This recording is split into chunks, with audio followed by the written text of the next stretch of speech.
কুতুবালনবাসীর পক্ষ থেকে লাল গোলাপ শুভেচ্ছা, স্বপ্নশিরি যুব সংগঠনের পক্ষ থেকে লাল গোলাপ শুভেচ্ছা, আল্লামা সাদিকুর রহমান আজহারী সাহেবের আগমন শুভেচ্ছার স্বাগতম। নারায়ে তাকবীর, আল্লাহু আকবার। আল কোরআনের আলো, আল হাদিসের আলো, আল্লামা সাদিকুর রহমান আল আজহারী সাহেবের আগমন শুভেচ্ছার স্বাগতম। নারায়ে তাকবীর, আল্লাহু আকবার। আমাদের প্রিয় আল্লামা স্বপ্ন দেখেছিলেন একটা বারের জন্য আপনাদেরকে নিয়ে একটু কথা বলবেন। আল্লাহ তাআলা সবকিছুর ভালো জানেন, উনারে তারা বাঁচতে দেয়নি, এই জমিন থেকে চলে গেছে। জানাজার নামাজে আমি নিজে গেছি, একেবারে অ্যাম্বুলেন্সটার পাশে আমি এতিমের মতো দাঁড়ায় ছিলাম। আমার নিজের চোখে দেখেছি জানাজার নামাজ বারবার তাড়াতাড়ি পড়তে বলা হয়েছে, না হলে গুলি চালাবে। সেই দিন আমার কাছে মনে হয়েছে জালেমদের পতনের ঘন্টাটা একেবারে সন্নিকটে চলে আসছে। 1 বছর যেতে পারে নাই, 15 আগস্টে প্রিয় আল্লামার উপরে তারা জুলুম চালিয়েছে। আরেক 5 আগস্টে সমূলে আল্লাহ পাক যখন টান দিয়েছে, হাত্তা ইয়ারফাউহা আল্লাহ, আল্লাহ টেনে এমন ভাবে উঠায় নিয়েছে, গরম ভাত ছিল, জালেমেরা খেয়ে যেতে পারে না। ঠিক নেই? এই প্রতিশোধ কে নেন? আল্লাহ যখন নেন তখন গরম ভাত থাকে, খেয়ে যেতে পারে না। প্রশাসনের সবাই দাঁড়ায় ছিল, এমনকি সেনাবাহিনী থেকেও বলা হয়েছিল ট্রাস্ট মি আপা, ট্রাস্ট মি, আপনি একটু আমাদেরকে বিশ্বাস করেন। আপা বিশ্বাস করতে পারেন। উনি হেলিকপ্টার যুগে যেখানে আমাদের প্রিয় আল্লামা বলছিলেন চলে যাবেন, সেখানেই চলে গেছেন। একটা ডরহরি হন না? ঠিক নেই? তাহলে এটা থেকে কি বোঝা যায়? আল্লাহর হাবিব বলছেন হাত্তা ইয়ারফাউহা আল্লাহ, জালেমরা চালাবে দেশ, আল্লাহ তাদেরকে টেনে উঠায় নিবে। আল্লাহ যখন টেনে উঠায় নিবে, জালেমরা কারো কাঁধে ভর দিয়ে থাকতে পারবে না। ইন্নাল হামদালিল্লাহ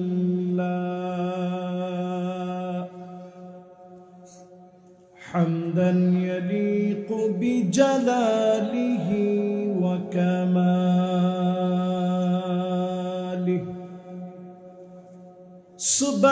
সুবহানাহু ওয়া তাআলা, লাহুল হামদু ফিল উলা ওয়াল আখিরা ওয়া হুয়া আলা কুল্লি শাইইন কাদির।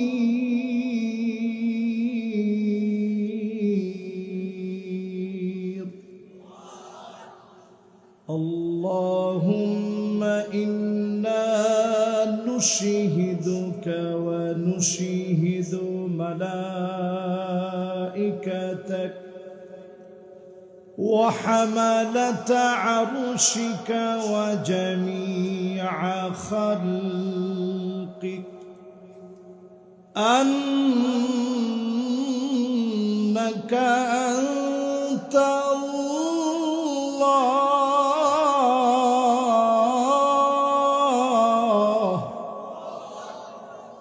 لا إله إلا أنت فهو الواحد الأحد الفرد الصمد الذي لم يلد ولم يولد ولم يكن له كفوا أحد ونشهد أن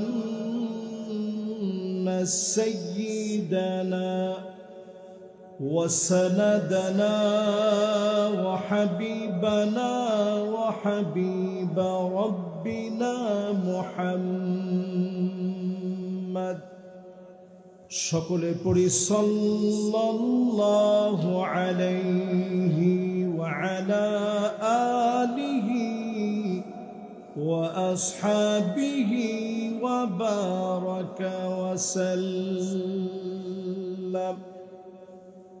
الذي أرسله بالحق بشيرا ونذيرا وداعيا إلى الله بإذنه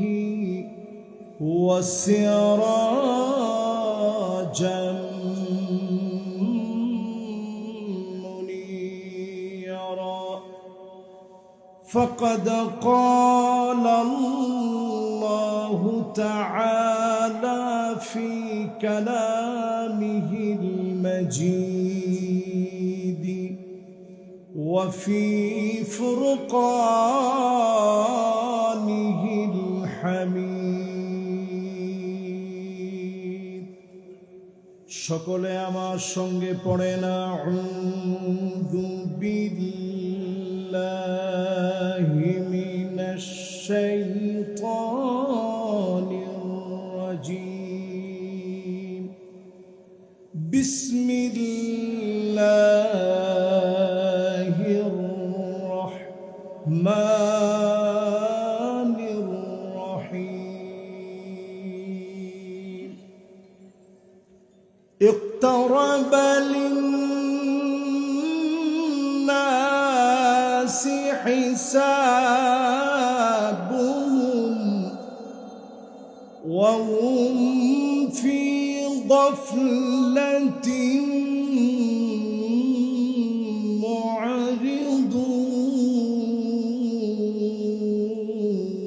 معرضون صدق الله العظيم وصدق رسوله النبي الكريم ونحن على ذلك لمن الشاهدين والشاكرين والحمد لله رب العالمين وقال تعالى في شان حبيبه مخبرا وآمرا إن الله وملائكته يصلون على النبي يا أيها الذين آمنوا صلوا عليه وسلموا تسليما اللهم صل على محمد وعلى آل محمد كما صليت على إبراهيم وعلى آل إبراهيم إنك حميد مجيد اللهم بارك على محمد وعلى آل محمد كما باركت على إبراهيم وعلى آل إبراهيم إنك حميد مجيد পড়েন বালাগাল উলা বিকামালিহি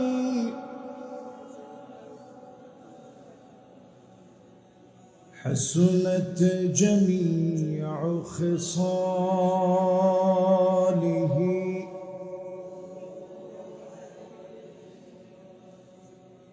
در فی شان نے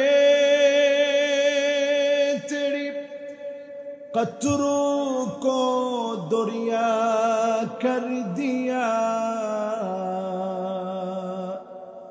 دل کو روشن کر دیا آنکھوں کو بینا کر دیا بلغ العلا بکمالہ کشف الدجى بجمالہ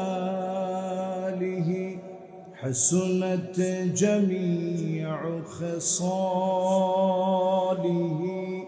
صلوا عليه নহে সমাপ্ত কর্ম মোদের অবসর কোথা বিশ্রামের উজ্জ্বল হয়ে ফোটেনি আজ সুবিমল জ্যোতি তাওহীদের আল্লাহুম্মা সাল্লি আলা সাইয়্যিদিনা মাওলানা মুহাম্মদ ওয়া আলা আলি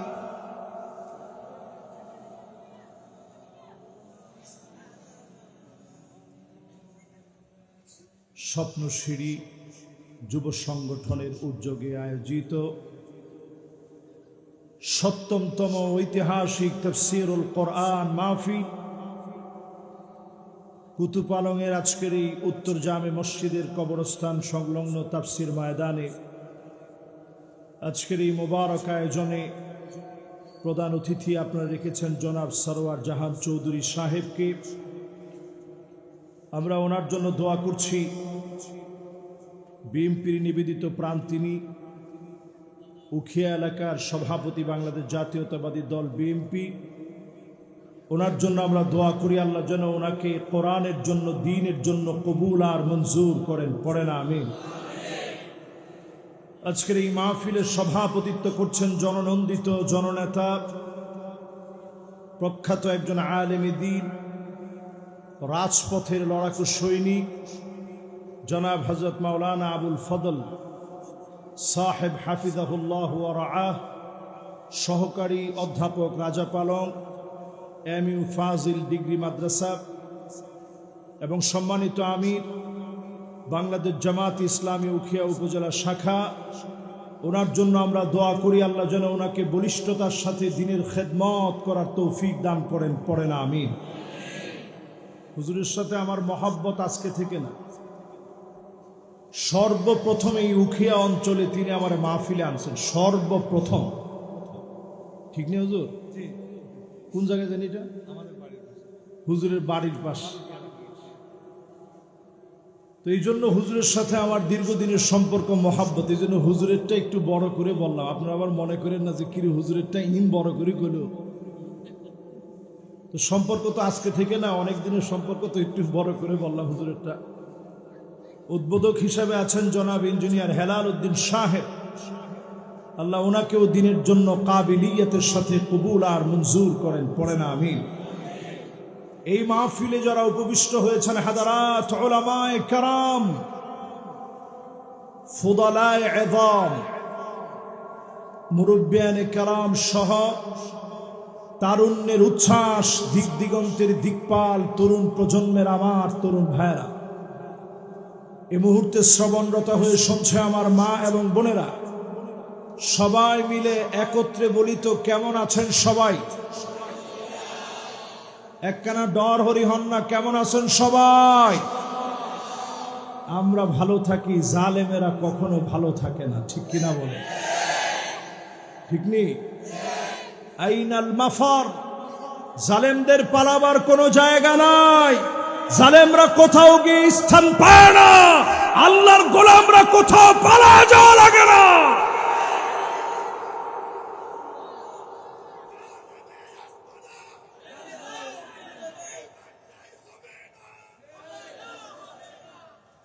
মাশাআল্লাহ, স্লোগানটা কে দিছে দেখি। মাশাআল্লাহ, একেবারে ইয়ং জেনজি।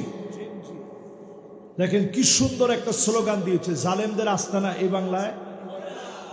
সুতরাং আমরা জালেম হতে চাই না। আজকে থেকে তওবা করে আমরা ফিরে আসতে চাই আল্লাহর কোরআনের পথে, ঠিক কিনা বলে? তাহলে প্রশংসা লাগবে কার? আওয়াজ করে পড়েন আলহামদুলিল্লাহ। আল্লাহ পাকের প্রশংসা আদায় করে দরুদ এবং সালাম পড়ছি সাইয়্যিদুল মুরসালিন, খাতামুন নবিয়্যিন, ইমামুল মুরসালিন ওয়ান নবিয়্যিন মুহাম্মাদুর রাসূলুল্লাহ সাল্লাল্লাহু আলাইহি ওয়াসাল্লামের উপরে হৃদয় নিংড়ানো ভালোবাসা সহ এই দরুদ এবং সালাম আল্লাহ তাআলা কবুল আর মঞ্জুর করেন। পড়েন আমিন। যারা ফেইলুর হয়েছেন, পড়তে পারেন নাই, আরেকটা বার আমরা পড়ে নিচ্ছি মুহাম্মাদুর রাসূলুল্লাহ সাল্লাল্লাহু আলাইহি ওয়াসাল্লাম। ৭ম তাফসীর মাহফিল, যেহেতু আমি একটি আয়াতে কারিমা তেলাওয়াত করেছি সূরা আম্বিয়া থেকে। ইতিপূর্ব নিশ্চয় আমার কোনো না কোনো মাহফিলে এই আয়াতে কারিমার তাফসীর আপনারা শুনছেন। আজকে এই আয়াতে কারিমা আমি তেলাওয়াত করলাম কেন? নতুন একটা বৎসর আমরা পেয়েছি, কিন্তু তাকায় দেখেন গাফলতি মোটেও আমাদের কমে নেই। আল্লাহ রাব্বুল আলামিন বলেন, ইকতারাবা লিন-নাসি হিসাবুহুম ওয়া হুম ফি গাফলাতিন মু'রিদুন।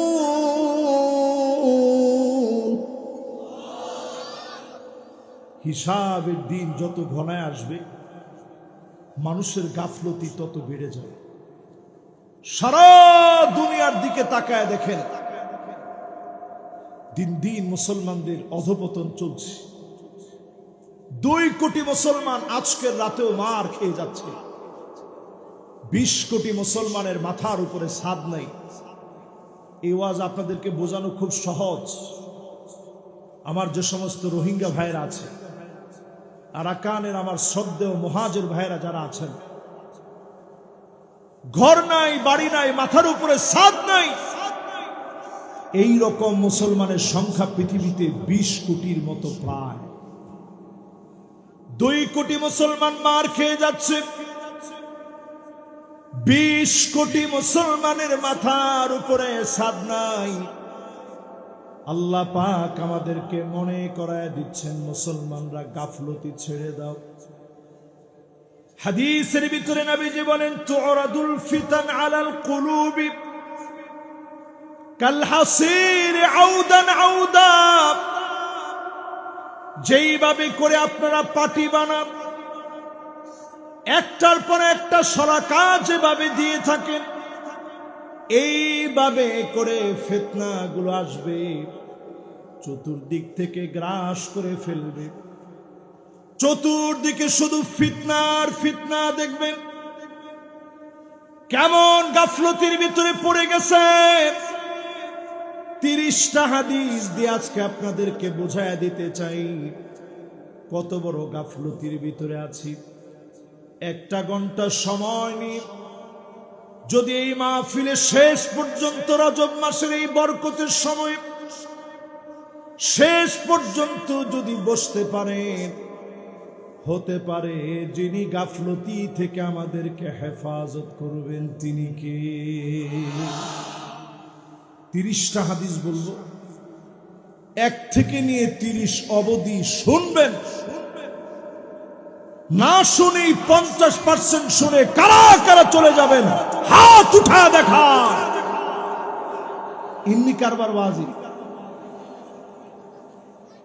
ইন্ডোল্লা ওয়াজ দি কি লাভ কর। এত সুন্দর আয়োজন, আপনারা 30% লোক অলরেডি হাত তুলছেন, 50% শুনে চলে যাবেন। মাহফিলটা সফল না বিফল? বিফল হয়ে যাবে না? যতজন আমার সামনে বসছেন 60-70% নয়, 80% পর্যন্ত শুনে কারা কারা বাড়ি যাবে হাত উঠায় দেখায়। ইন্নি কারবার কত পার্সেন্ট শুনিবেন? একখানা ডর হরি হন না, কত পার্সেন্ট?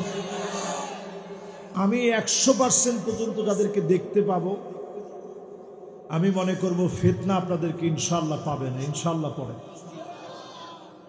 এই ফিতনা যেন আমাদেরকে না পায় 100 পর্যন্ত যারা আমরা শুনবো 30টা হাদিস বলতে বলতে একটাও যদি আপনার সাথে না মিলে আপনি দাঁড়ায় যাবেন যে হুজুর এটা তো মিলে নেই, আমি কিচ্ছু মনে করব না। 1 নাম্বার হাদিস নবীজি বলেন, লা তাকুমুস সাআহ হাত্তা ইয়াকসুরাল হারাজ। সারা দুনিয়ার ভিতরে হত্যা বেড়ে যাবে, মারামারি কাটাকাটি হত্যাযজ্ঞ বেড়ে যাবে। আমার দেশে হত্যাযজ্ঞ বাড়ছে না কমছে? জোরে বলেন। 16টা বছরে কি পরিমাণ হত্যা হয়েছে একটু মিলায় দেখেন। রাষ্ট্রীয়ভাবে দেশের শ্রেষ্ঠ মানুষগুলোকে ফাঁসির মঞ্চে নেওয়া হয়েছে, কারসাজি করে মিথ্যা রায় দিয়ে ফাঁসির মঞ্চে নিয়েছে। এর মধ্যে জীবন্ত একজন শহীদ এটিএম আজহার সাহেব এখন আমাদের মধ্যে জীবিত আছেন। জোরে কলাম আল্লাহু আকবার। প্রিয় আল্লামা দেলোয়ার হোসেন সাইদি রহমতুল্লাহ আলাইহি শেষ একটা হাসি তিনি দিলেন, জালেমদেরকে বুঝায়া দিলেন 13 বছর জেল খাটানোর পরেও মাজলুমের হাসি তারা কেড়ে নিতে পারে নাই। এই হত্যাযজ্ঞ যারা সাজিয়েছে, সুম্মা ইয়ারফাউহা আল্লাহ, আল্লাহ টেনে হিচড়ে উঠায় নিয়েছে। জালেমদেরকে মোটেও আল্লাহ ছেড়ে দেন না।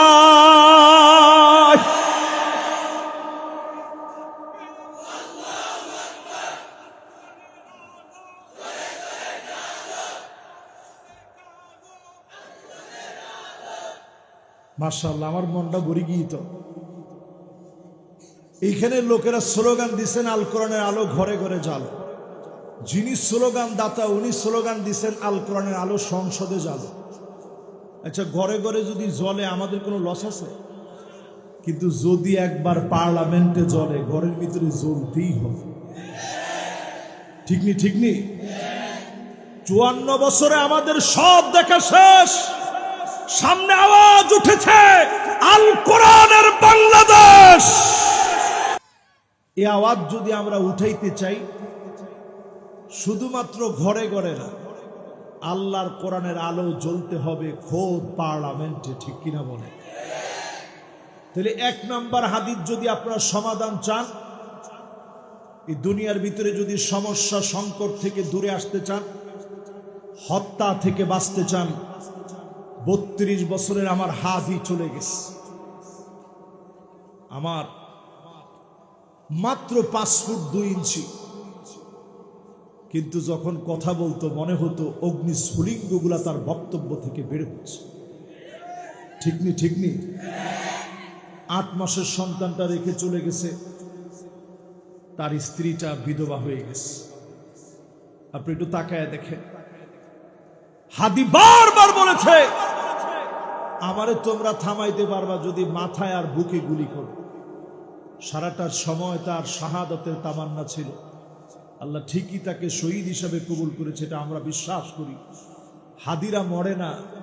এক একজন হাদি চলে যাওয়ার মধ্য দিয়ে জালেমদের আস্তানা ভেঙে চুরমার করে দেওয়া হয়।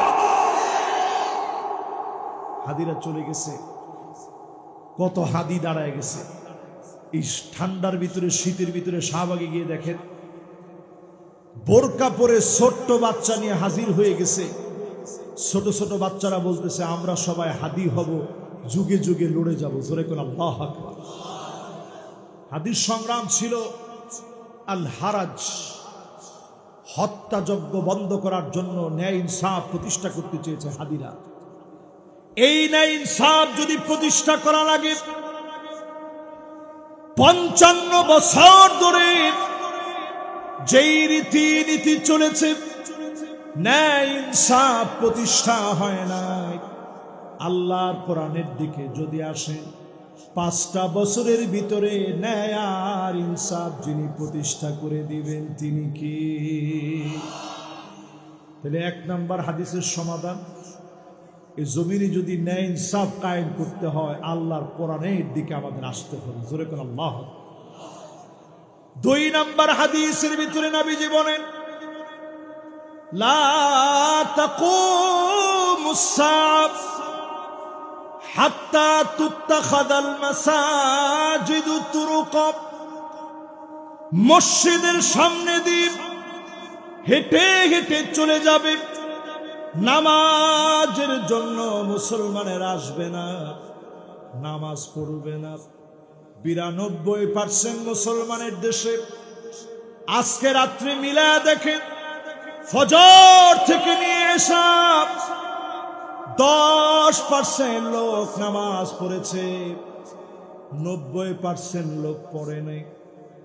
এই যে 90% নামাজ ছেড়ে দিয়েছে, এই জমিনে যদি দিন কায়েম হয়ে যেত, নামাজ আপনাকে পড়া লাগতো, নামাজ কায়েম হয়ে যেত, আল্লাহ পাক আপনাকে হতাশা থেকে দূর করে দিয়ে আপনার সামনে যিনি বিজয়কে আসন্ন বানায় দিতেন তিনি কি? আজকে সারা দুনিয়ার ভিতরে যুবকদেরকে বিশেষ করে আমি বলি, কয়জন যুবক এখন আমরা নামাজ পড়ি? এখানে যারা যুবকরা আসছে আমাদেরকে অনেক মহব্বত করে তোমরা আসছো, মুরব্বীরা যারা আসছেন অনেক মহব্বত করে আসছেন। 2 জন কই যান? ও বাজি ছুটি নাই তো আজকে। এই ধরেন 12টা 15 পর্যন্ত ওয়াজ চলিব ইনশাআল্লাহ, একটা লোক আমরা নয়টু ইনশাআল্লাহ, ঠিক আছে না? ইনশাআল্লাহ হইয়ে এই যে ফিরছি মাশাআল্লাহ, ইতি আলহামদুলিল্লাহ। একখানা ডর জায়গা বইয়ে, গরম বেশি এখানে। আমি তো প্রথম যে শীত মনে করছি, পরে দেখি যে না, কোনো শীতই নেই। জোরে কোন আল্লাহু আকবার। তাহলে এবার আমার সাথে সাথে বলেন তো দেখি, নামাজের সংখ্যা আমাদের দেশে কি বাড়ছে না কমছে?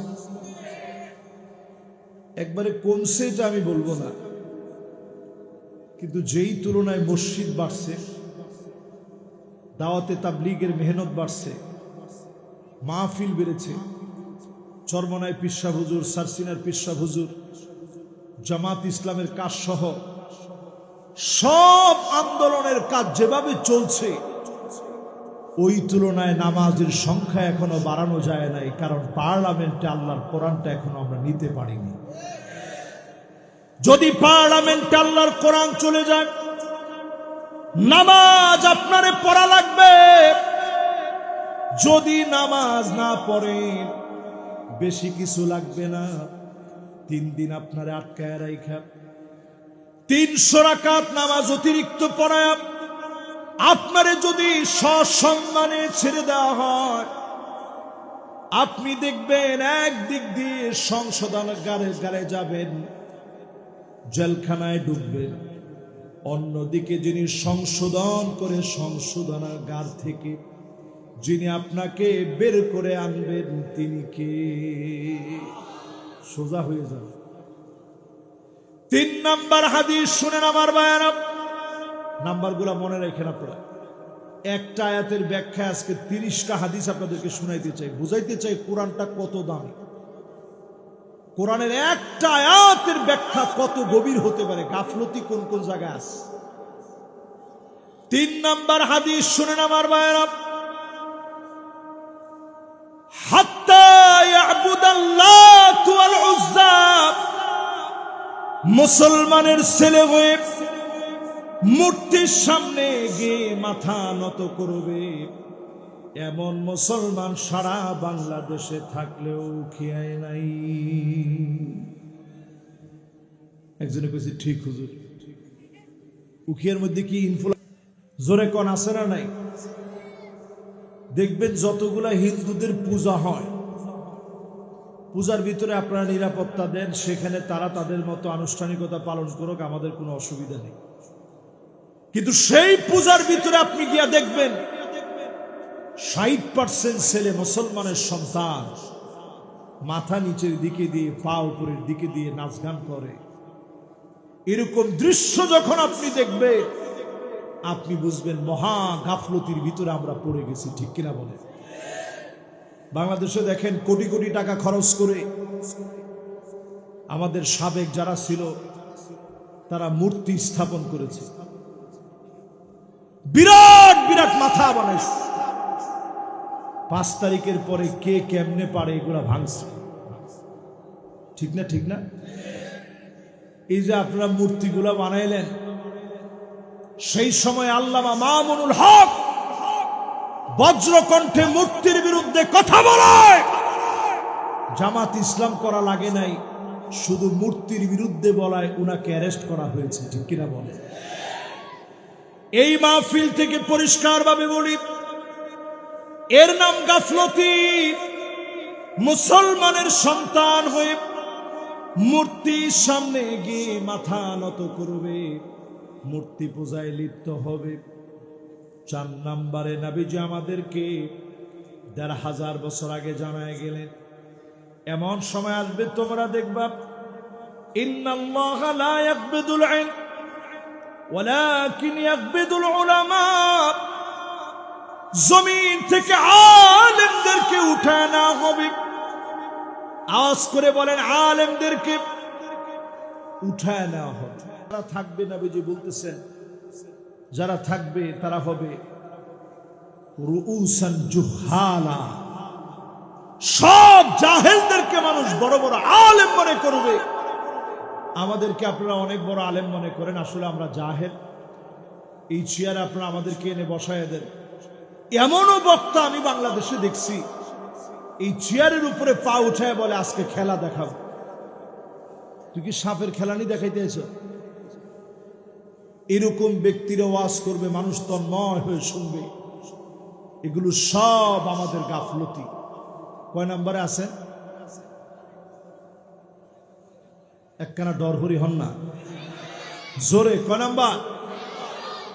এবার 5 নম্বরে প্রিয় ভাইরা আমার, আজ থেকে 1500 বছর আগে নবীজি বললেন, হাত্তা ইয়াতাবাহান নাসু বিল মাসাজিদ। মসজিদে মসজিদে মারামারি হবে পদের জন্য। সভাপতি, সেক্রেটারি পদ পদবি নিয়ে মারামারি করবে। সারা বাংলাদেশে এই মারামারি এখন আছে।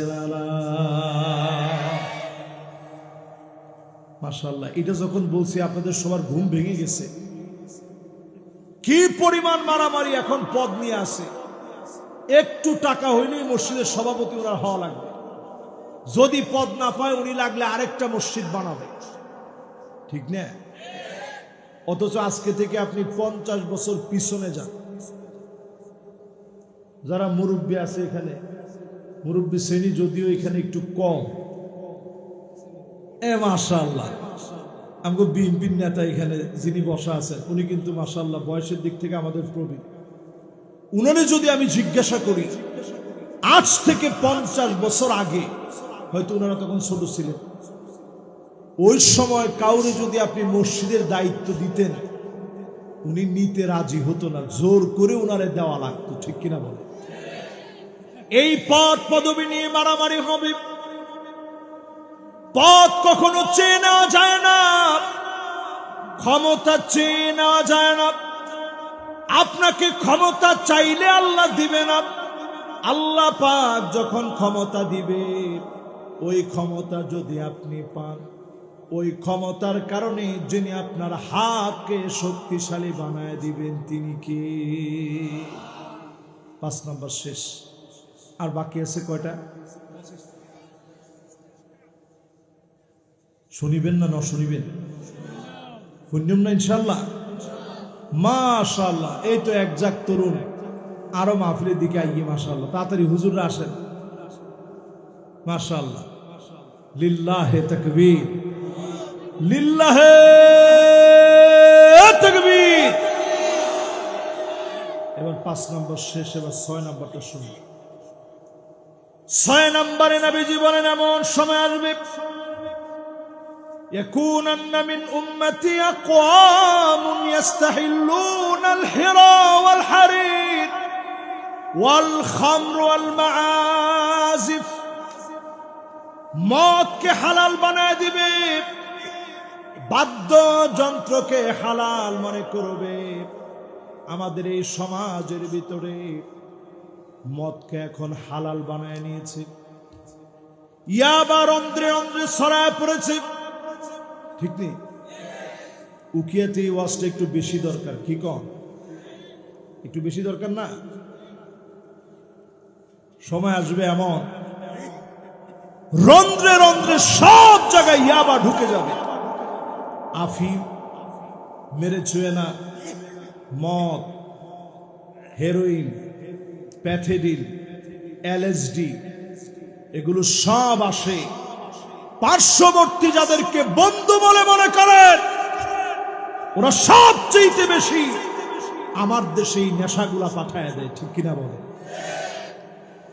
অসাধু কিছু নেতা আছে যাদের ছত্র ছায়ায় এগুলো ডালপালা এত বিস্তার করে ফেলে, এদের কারণে এগুলো একটা সময় ছত্র ছায়ায় এতটা বেড়ে যায়, কোনোভাবে এটাকে বাধা দেওয়া যায় না। বাংলাদেশে একটা মন্ত্রণালয় আছে, মাদক দ্রব্য নিয়ন্ত্রণ অধিদপ্তর। ওদের দাবিও হচ্ছে এগুলা সব নিয়ন্ত্রণে থাকুক। ডায়াবেটিক্সের মতো, ডায়াবেটিস দেখবেন হঠাৎ করে নিয়ন্ত্রণে থাকে, আবার হঠাৎ করে বেড়ে যায়। যখন নিয়ন্ত্রণে থাকে তখন মানুষ আস্তে আস্তে মিষ্টি খায়, যখন নিয়ন্ত্রণ হারায় ফেলে তখন বলে যে না, মিষ্টি এখন আর খেতে পারবো না। আমরা দেখেছি বাংলাদেশে স্বাধীনতার পর থেকে মাদকের ব্যাপারে জিরো টলারেন্স কখনো হয় নাই। একবার যদি আল্লাহর কোরআন এই জমিনে এস্টাবলিশ হয়ে যায়, নেশার কারণে আমার কোন যুবক আর কোনদিন হারায়া যাবে না। ঠিক নেই? ঠিক নেই? সেই দিনও কালীগঞ্জে একজন মা সন্তানের কষ্ট সহ্য করতে না পেরে সে নিজে আত্মহত্যা করছে। 1 বছরে বাপ মারা গেছে, তিল তিল করে ছেলেরে বড় করছে, ভিক্ষা করে এনে সন্তানরে খাওয়াইছে।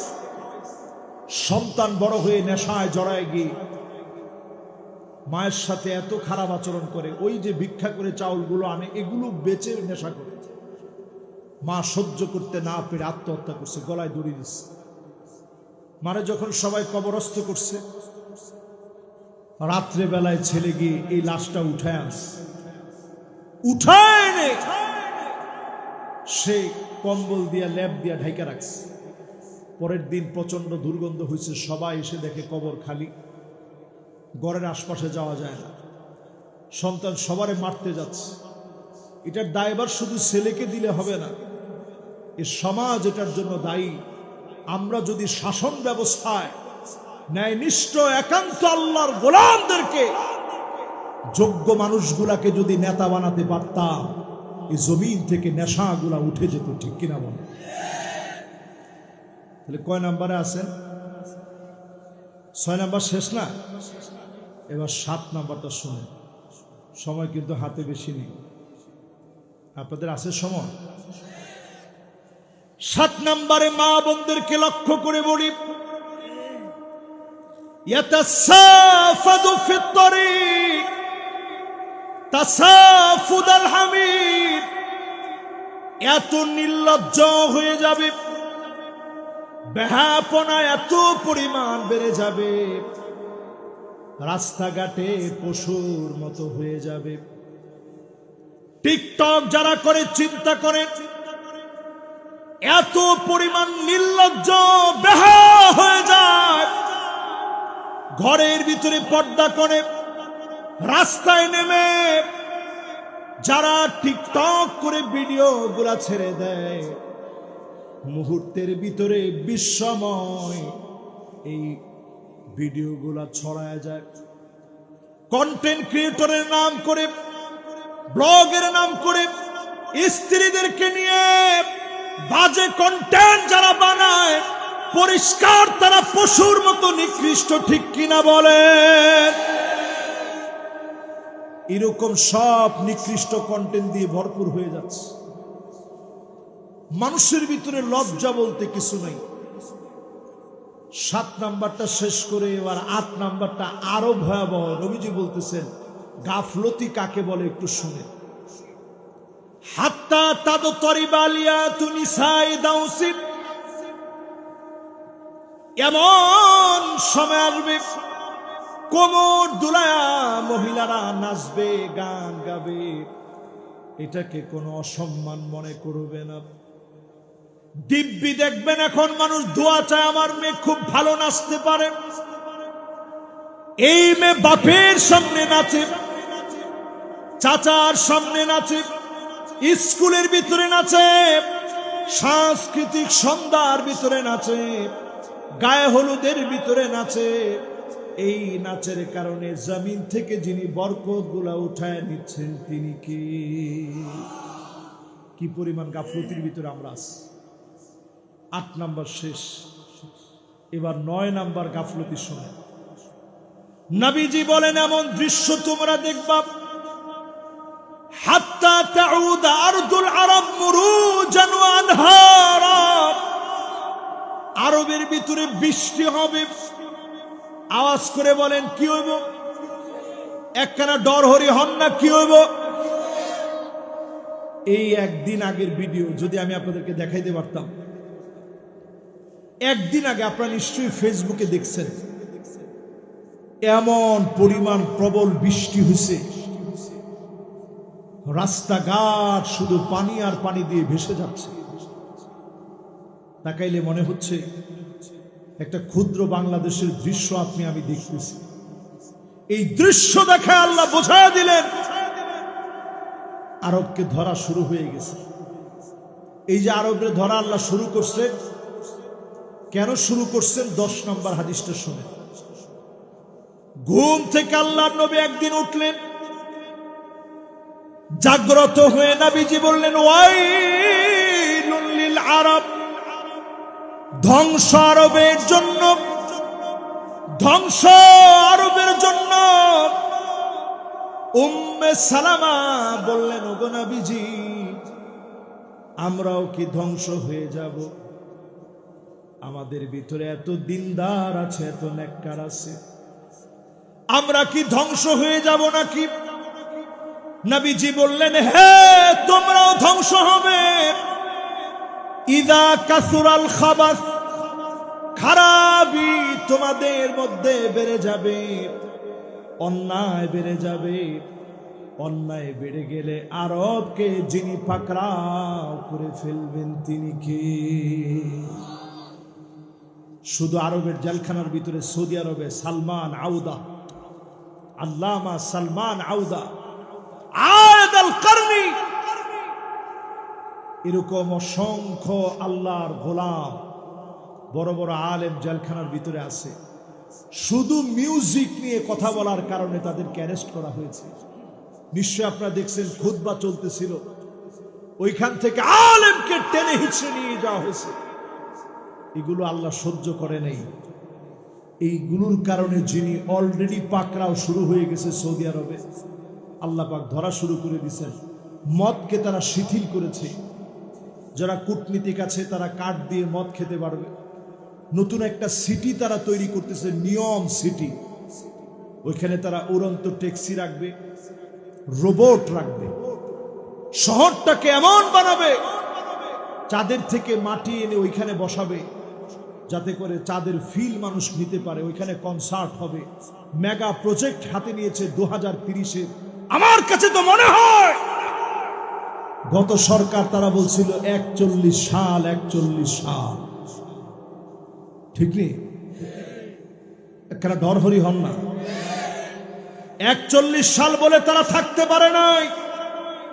24-এর গণ অভ্যুত্থানে যেভাবে তাদের পতন হয়েছে, আল্লাহ পাক 5ই আগস্টে আমাদের দেশে দেখায় দিয়েছেন, 8ই ডিসেম্বরে সিরিয়ায় দেখায় দিয়েছেন।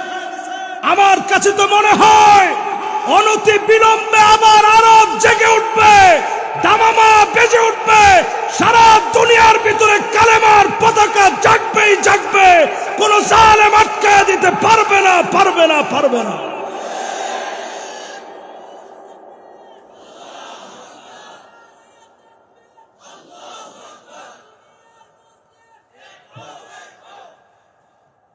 মুসলমানরা এক থাকতে রাজি আছেন তো ইনশাআল্লাহ?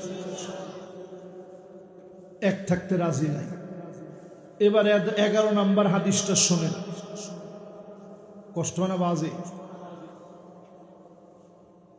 11 নম্বর হাদিসটা শোনেন। আমি কিন্তু সুন্দর করে টাইমও দেখতেছি যাতে করে আপনাদের কষ্ট না হয়, এবং লক্ষ্য করতেছি শ্রোতারা খুব মনোযোগ নিয়ে গুনা গুনা শুনতেছে। আচ্ছা 10 পর্যন্ত যে বললাম,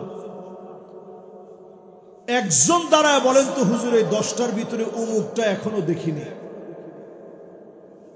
উমুক গাফলতিটা হুজুর এখনো পৃথিবীতে আসে নাই, বাংলাদেশে দেখিনি। একটাও কি এমন আছে? জোরে কোন একটাও এমন আছে? 11 নাম্বার, প্রিয় ভাইরা আমার, লা তাকুমুস সাআতু হাত্তা ইয়াকসুরা ফীকুম আল মালু ফায়াফিদ। সহিহ বুখারী সহিহ মুসলিমে আসছে, সম্পদ এত বেশি হবে উপচে পড়বে, সম্পদ বেশি হয়ে উপচে পড়বে। এত পরিমাণ সম্পদ আল্লাহ পাক দান করে দিবেন। কি পরিমাণ সম্পদ এখন আছে! এত পরিমাণ সম্পদ আছে, বাংলাদেশের একজন লোক কপালের ভিতরে নামাজের দাগ পড়ে গিয়ে তো ইতের আরা দেখি ছোট ছোট ফুলাফান চ্যাট জিপিটির ভিতরে সার্চ দিছে, কিরি ইতের যে সম্পদ আছে ক বছর খাতিবে, কত বছর খেতে পারবে, ক বছর খাইবেও।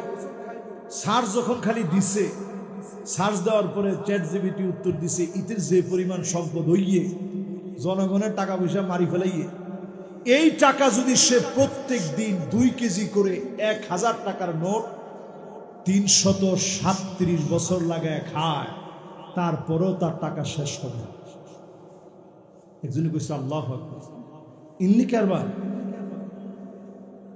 তাহলে একটু চিন্তা করে দেখেন, যাদেরকে আপনারা চিনেন, সম্পদ বেড়ে যাওয়া খুব ভালো আলামত না। আমার নবীর ঘরের একটু খবর নেন। নবীজি আমার ফজরের নামাজের জন্য বের হয়ে যেতেন। ফজরের নামাজটা শেষ হতো, মাসনুন দোয়াগুলো নবীজি পড়তেন। দোয়া পড়া শেষ হতো, সূর্য ওঠা পর্যন্ত অপেক্ষা করতেন। হারাম সময় যখন পার হয়ে যেত, ইশরাকের নামাজ পড়ে নবীজি ঘরে আসতেন। আম্মা জানদেরকে বলতেন, প্রাণের স্ত্রী, আরে ঘরে কি কোনো খাবার আছে? আম্মা জানেরা জবাব দিতেন, ওগো নবীজি ঘরের ভিতরে কোনো খাবার নাই। নবীজি বলতেন, যাও আজকে রোজা রেখে ফেললাম।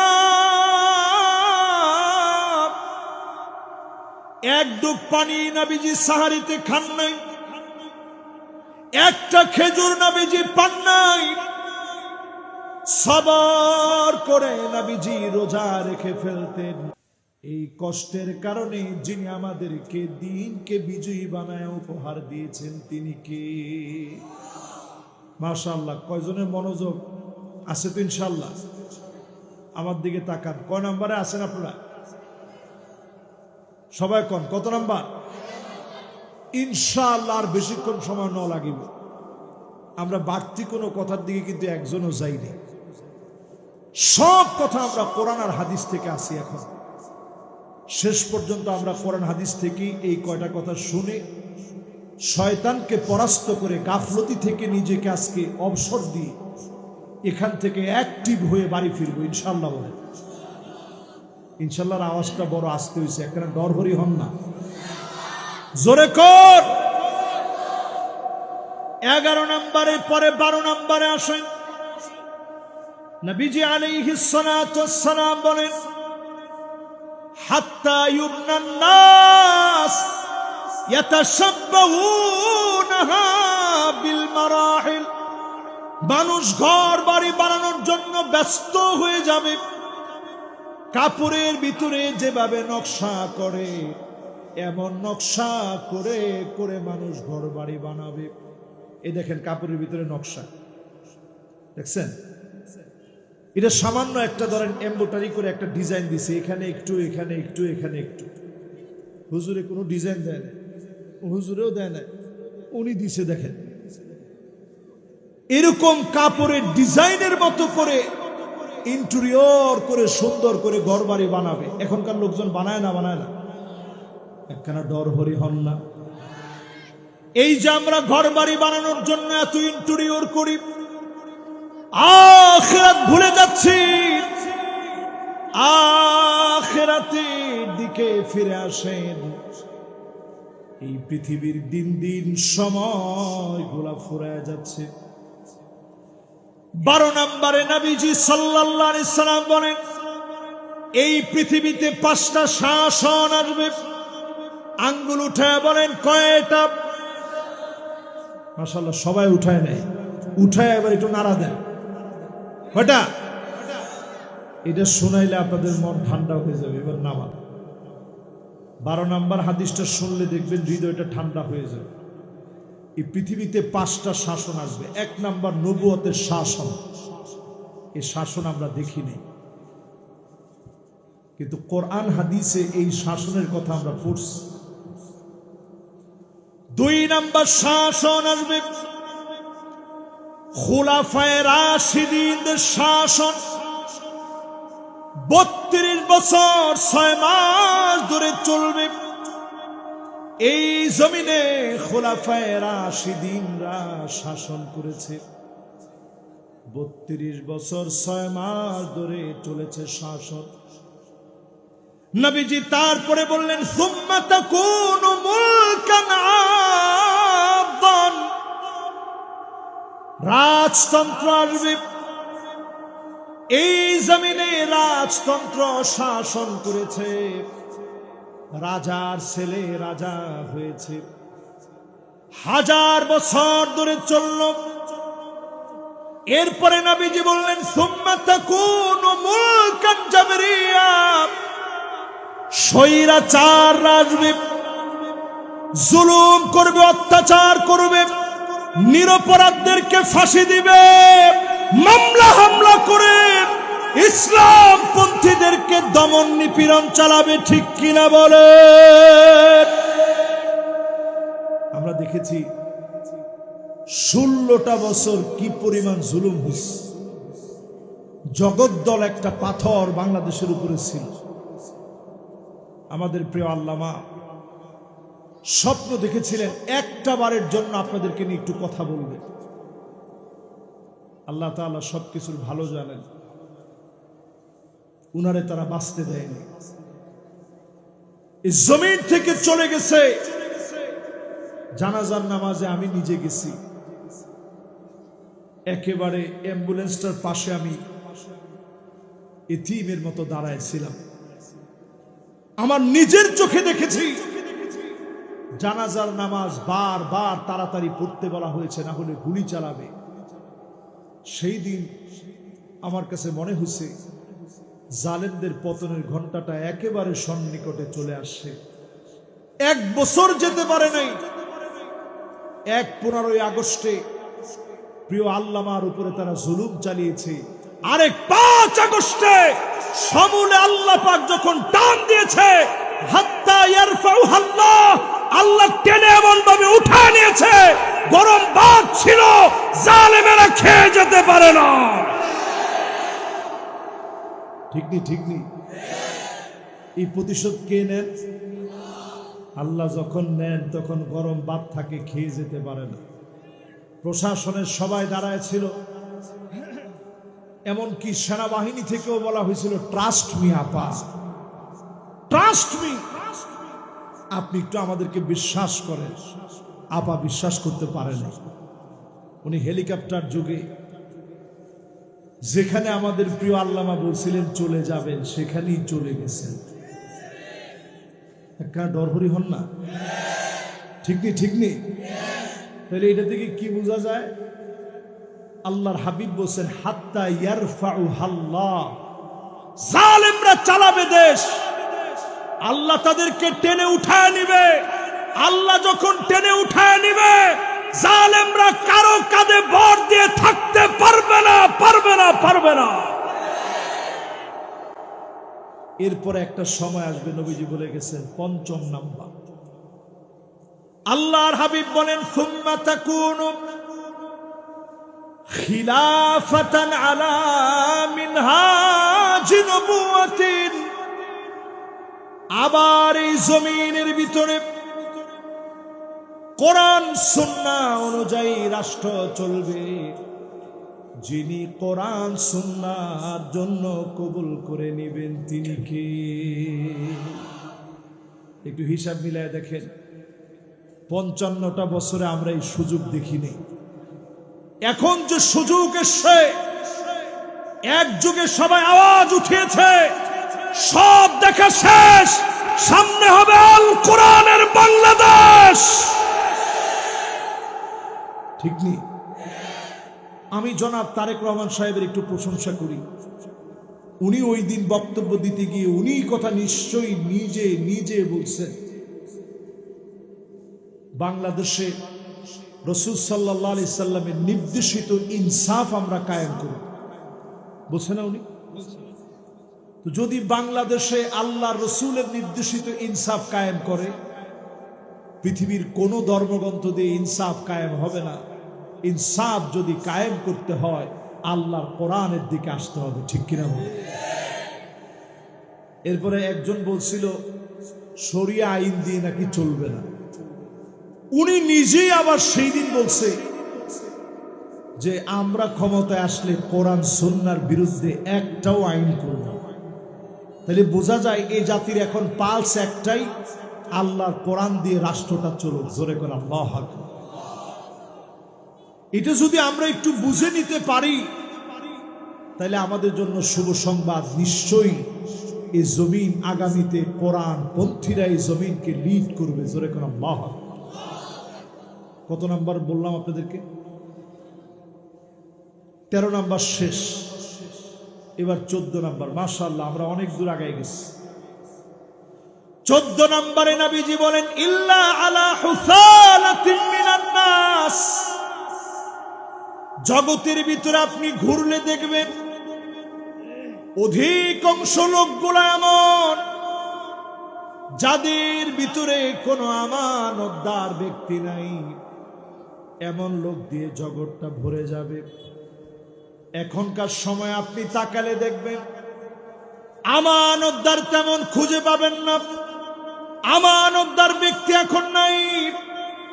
আমানতদার ব্যক্তি যদি আপনি খুঁজেন, নেতার ভিতরে আমানতদারিতার চরিত্র থাকা লাগবে। যাদের কাছে রাস্তার ইট পর্যন্ত নিরাপদ না, ওই নেতা কোনোদিন আমানতদার নেতা হতে পারে না। যাদের কাছে কম্বলগুলা নিরাপদ না, ওই নেতা আমানতদার নেতা হতে পারে। 15 নম্বরে নবীজি বলেন, কবরের সামনে দিয়ে মানুষ যাবে আর বলবে, ইয়া লাইতানি মাকানা।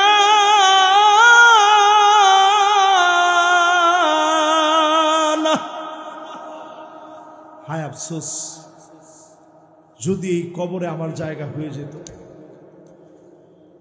16টা বছর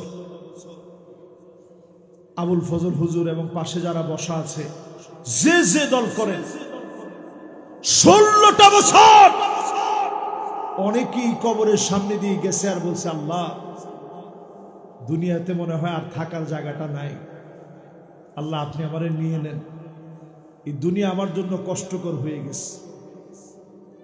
এরকম জুলুম নির্যাতন একদিন দুদিন না, 16টা বছর চলছে। কত মানুষ ঘরে ঘুমাতে পারে নাই, কবরস্থানে গিয়ে ঘুমাইছে। ঠিক নেই? ঠিক নেই? কোথায় ঘুমাইছে কেউ জানে না।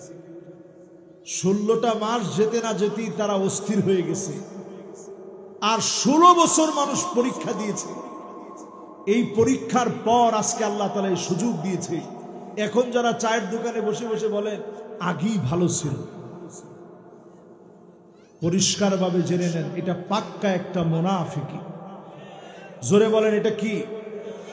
কোরআনুল কারীম আল্লাহ রাব্বুল আলামিন বলেন, আফা হুকমাল জাহিলিয়াতি ইয়াবগুন।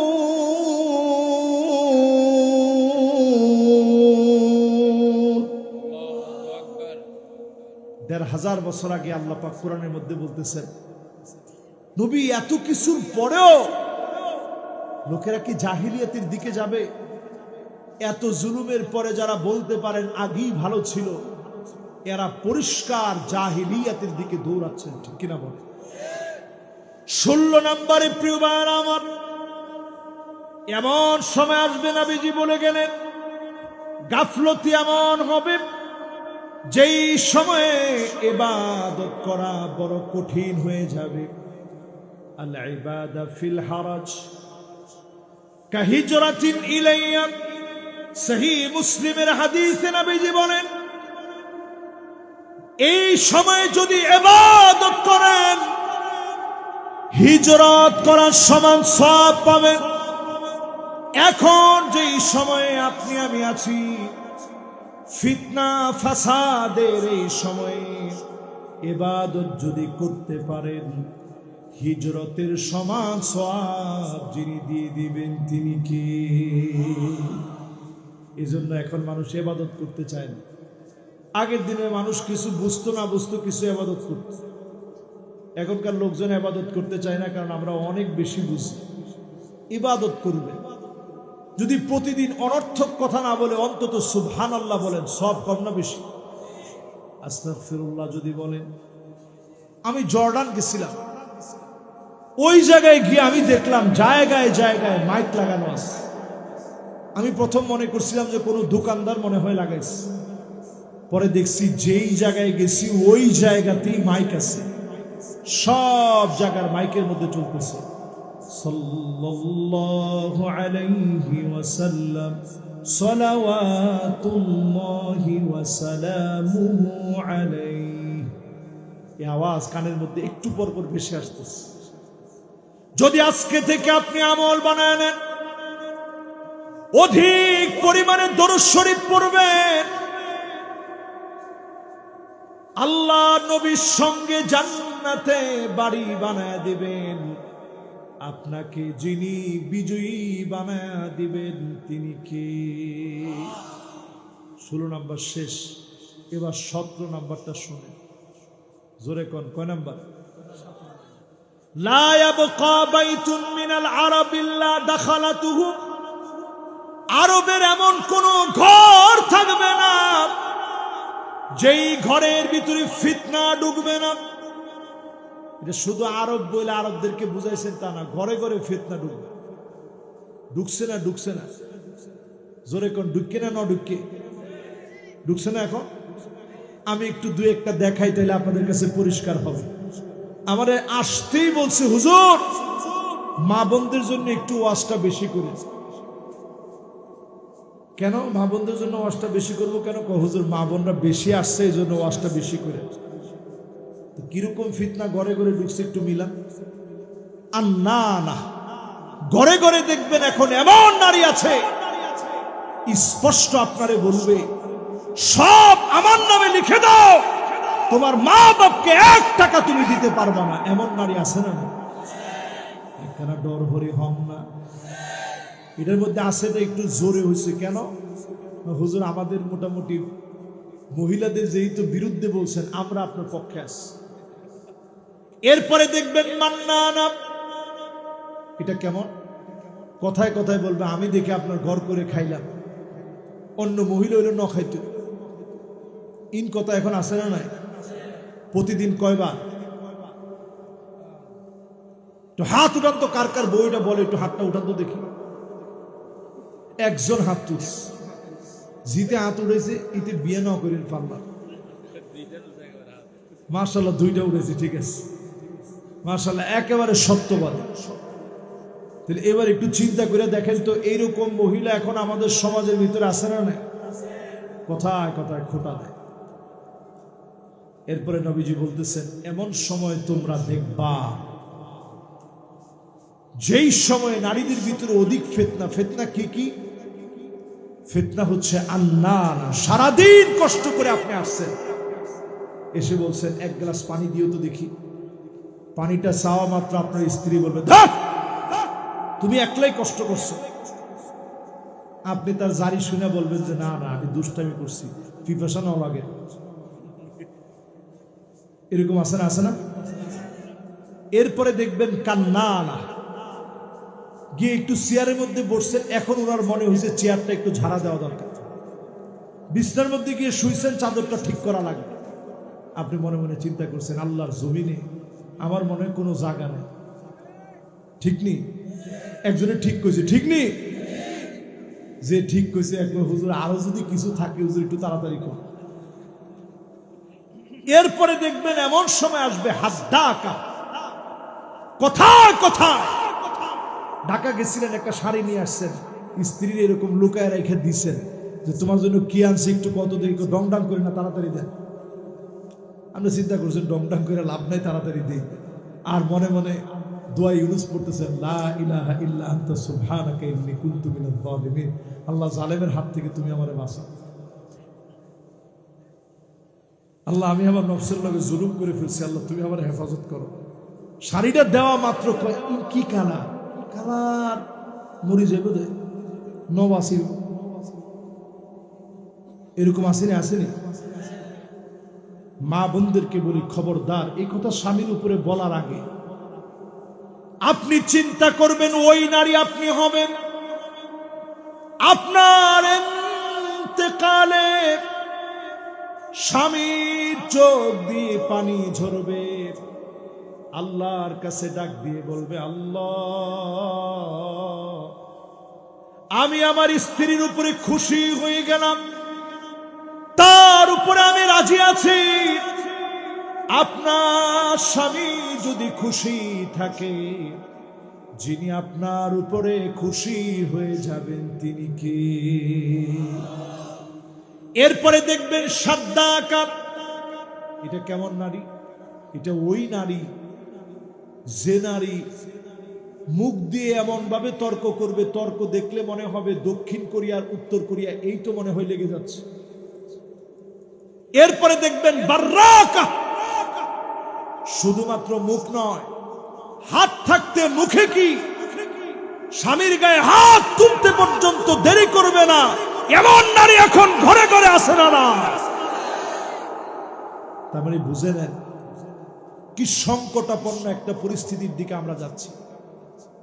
মা বোনদের জন্য এবার 2-1 মিনিট বলি, যদি জমিনে কোরআনের রাজ কায়েম হয়ে যায়, একজন আপনার সম্পদ আপনারে না দিয়ে টিকতে পারবে না।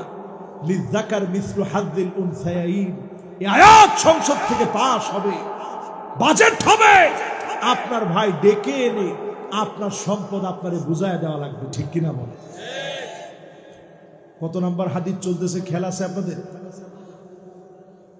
কত? 17 নাম্বার শেষ হয়েছে, 18 নাম্বারে যাওয়া। কত? 18 নাম্বারে প্রিয় ভাইরা আমার, নবী আলাইহিস সালাতু ওয়াস সালাম বলেন, হাত্তা ইয়াসুদা কুল্লা কবিলাতিন মুনাফিকুহা।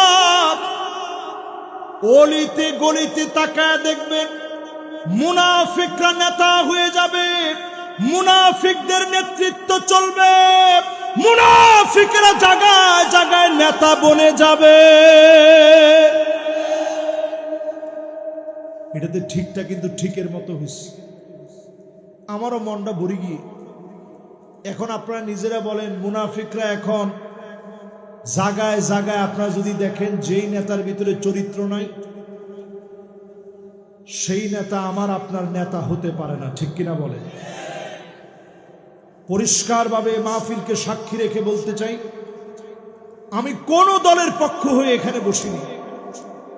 এখানে বসে আল্লাহর কোরআন আর রাসূলুল্লাহ সাল্লাল্লাহু আলাইহি ওয়াসাল্লামের হাদিস সামনে নিয়ে, আমার নেতার ভিতরে যদি চরিত্র এমন হয়, হুব্বুন নাস, মানুষ গোপনে গোপনে আমার নেতার জন্য দোয়া করে, এই নেতা আমার নেতা। জোরে কোন আল্লাহু আকবার।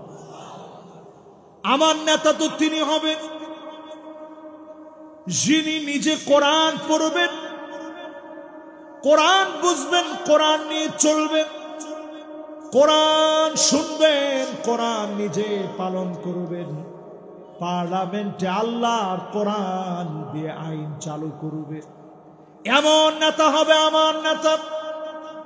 হাত্তা তাআল্লুমাল কোরআন ওয়া সামাইহি, কোরআন নিজে শুনবেন, শিখবেন, বুঝবেন, আমল করবেন। এমন নেতা হবে আমার নেতা। আমার নেতা হবে তিনি যেই নেতার ভিতরে সুন্নত থাকবে। চুলের গোড়া থেকে নিয়ে পায়ের তালু পর্যন্ত দেখবেন যে নেতার ভিতরে সুন্নত নাই, ওই নেতা কোনোদিন আমার নেতা হতে পারে না। এরপরে আমার নেতা হবে আল ইবতিলা, বালা মুসিবত আসবে, আমার নেতা ভয় পেয়ে পালায় যাবে না। আমরা দেখেছি যারা বলতো পালাবো না পালাবো না, আজকে তারা পালায় গিয়েছে, কারণ তারা জাতির নেতা হতে পারে নাই। একটু আপনারা সব দলের দিকে একটু তাকায় দেখেন।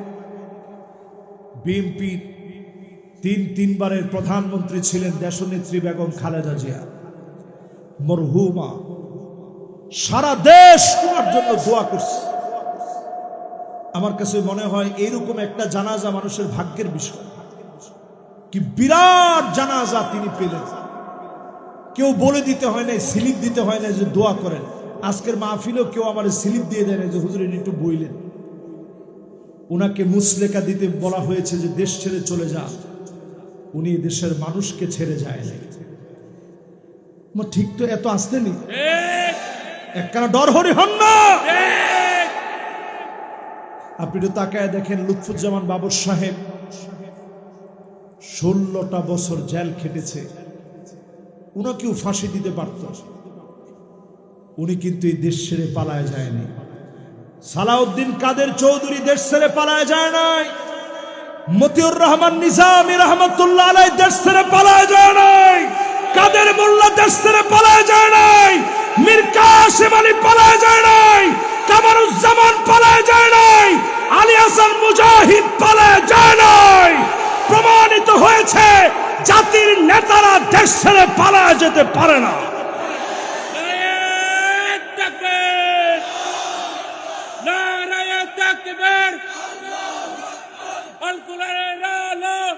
সংসদে জালো লিল্লাহি তাকবীর, আল্লাহর আইন চাই, সৎ লোকের শাসন চাই, নারায়ে তাকবীর।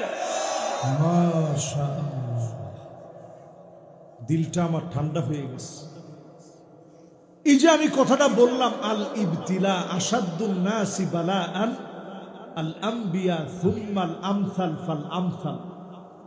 যত বেশি আপনি নবীওয়ালা কাজ করবেন তত বেশি আপনার উপরে বাধা আসবে। ঠিক নেই? ঠিক নেই? এই জন্য আপনার উপরে বাধা আসলে আপনি দেশ ছেড়ে পালায় যাবেন না। প্রিয় আল্লাহ, আমাকে বলা হলো বাংলাদেশে যান না। তিনি বললেন আমি সারাটা জীবন ধরে কোরআনের কথা বলেছি, আমি যদি না যাই লোকেরা মনে করবে আমার উপরে যে দোষগুলা দেওয়া হলো সত্য বলেছে। দেশে তিনি ফিরে আসলেন, প্রমাণ করে দিলেন এই দেশের যারা সত্যিকারের নেতা তারা দেশ ছেড়ে পালায় যায় না। আল্লাহ পাক তাদের উপর দিয়ে যিনি বিজয় দান করে দেন তিনি কি? এবার 18 নম্বরের পরে 19 নম্বরটা শুনে। কত নম্বর? 19 নম্বরে প্রিয় ভাইরা আমার, নবী আলাইহিস সালাতু ওয়াস সালাম জানায় গেলেন এমন সময় তোমরা দেখবা হাত্তা তুরাল আরদু দামান, সারা দুনিয়ার ভিতরে রক্ত আর রক্ত পড়ে থাকবে, মুসলমানের রক্ত পড়ে থাকবে। আর বেশিক্ষণ ন লাগিব। যারা বসছেন হাতের ঘড়ি ধরে আর 15টা মিনিট শুনবেন। ক মিনিট? একখানা ডর হরি হন, ক মিনিট? এই 15 মিনিটে, যেহেতু অনেক দূর দারাজ থেকে আপনারা আসছেন, বেশি রাত পর্যন্ত আপনাদেরকে আমি কষ্ট দিব না। এই 15টা মিনিটে আমরা বাকি আর আছে কয়টা? এই 11টা আমরা শেষ করব ইনশাআল্লাহ। এই 19 নম্বরে বলতেছিলাম, সারা দুনিয়ার ভিতরে দেখবেন জায়গায় জায়গায় রক্ত পড়ে থাকে। এখন আপনি তাকায় দেখেন সারা দুনিয়ার ভিতরে কি পরিমাণ রক্ত মুসলমানের পড়ে আছে। সারা দুনিয়ার ভিতরে মুসলমানের রক্ত ঝরতেছে। এর নাম গাফলতি। এখনো আমরা সজাগ হইনি, এখনো আমরা জেগে উঠি নাই মুসলমান, এখনো জাগার সময় হয় নাই। কাশ্মীর কাঁদতেছে, ফিলিস্তিন কাঁদতেছে, সুদান কাঁদতেছে। আমার জায়গায় জায়গায় মুসলমানদেরকে মারা হচ্ছে। আজকে যদি বাংলাদেশ জেগে ওঠে, নবীজি হাদিসের ভিতরে 20 নম্বরে শুনেন, পূর্ব দিকের বিজয়ের কথা নবীজি বলছেন। এই বিজয় যদি বাংলাদেশ দিয়ে শুরু হয়ে যায়, আপনি জেনে রাখেন সারা দুনিয়ার ভিতরে এই বিজয় যিনি ছড়ায় দিবেন তিনি কে? বাংলাদেশ এখন একটা টার্নিং পয়েন্টে আছে। এই জন্য দেখবেন ছোট্ট দেশ হলেও আমেরিকা এটারে মাথায় নিয়ে নাচে। ভারত সব সময় এই দেশের উপর একটা আলাদা নজর রাখে। যত নজরই রাখুক, 20 নম্বরের পর 21 নম্বর হাদিস নবীজি বলছেন, হাত্তা তাসিলা দাম ইলা মানকাবাই, আমাদের টাকনু পর্যন্ত রক্ত পৌঁছায় যাবে। এরপরও মুসলমানরা ছেড়ে দিবে না, বাতিলের কাছে মাথা নত করবে না।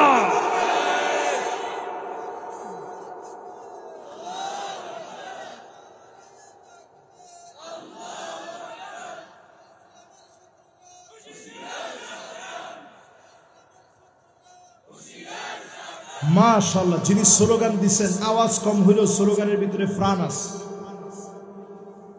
প্রাণ আছে এই জন্যে পরিষ্কারভাবে জেনে রাখেন, আমাদের রক্ত নবীজি বলছেন টাকনু পর্যন্ত পৌঁছায় যাবে, তারপরে মুসলমানদের বিজয়ের সময় আসবে। বাংলাদেশে কত রক্তপাত হয়েছে,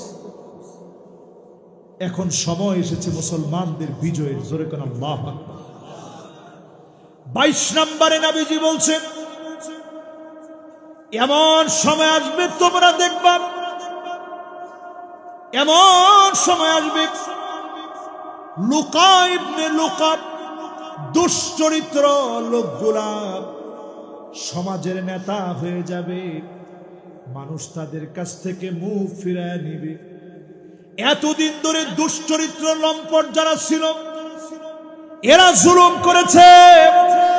আর কোন ঠকবাজ, চাঁদাবাজ, ডাকাতদেরকে আমরা দেখতে চাই না। ঠিক নি, ঠিক নি, ঠিক নি।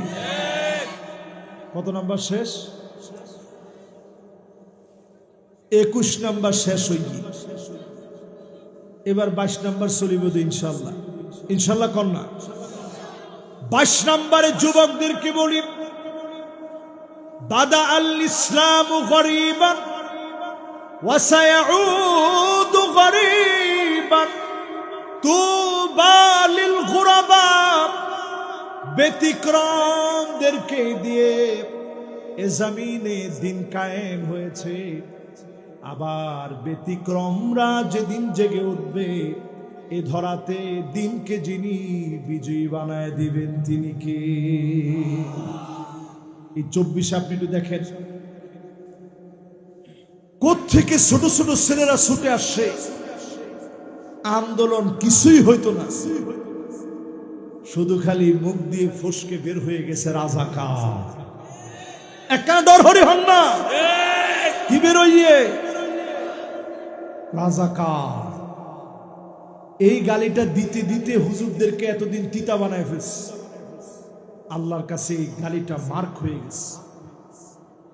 এই শব্দটা বলার পরে তার দলের অনেক কর্মীও মাঠে নেমে গেছে। অনতি বিলম্বে তাদেরকে নামায় দিতে হবে। আমরা রাজাকারের দায় নিয়ে বাঁচতে চাই না। আন্দোলন এমন ছড়াইছে, ছোট একটা কোটা কোটা বলে একটা আন্দোলন চলতেছিল। ওই আন্দোলনের স্লোগান ছিল উই ওয়ান্ট জাস্টিস। আমরা মেধার ভিত্তিতে জাস্টিস কায়েম করতে চাই। জুমার দিন দেখবেন খতিব সাহেবরা খুতবার ভিতরে বলে ইন্নাল্লাহা ইয়া'মুরু বিল আদল। এই জমিনে আল্লাহ অর্ডার করছেন আদালত কায়েম করা লাগবে, জাস্টিস কায়েম করা লাগবে। ছোট বাচ্চাদের মুখের এই স্লোগান আপনি ছোট মনে করেন না, এই স্লোগানটা মালিক দেওয়াইছে। জোরে করে আল্লাহ। ঠিক নেই? কত নাম্বার শেষ?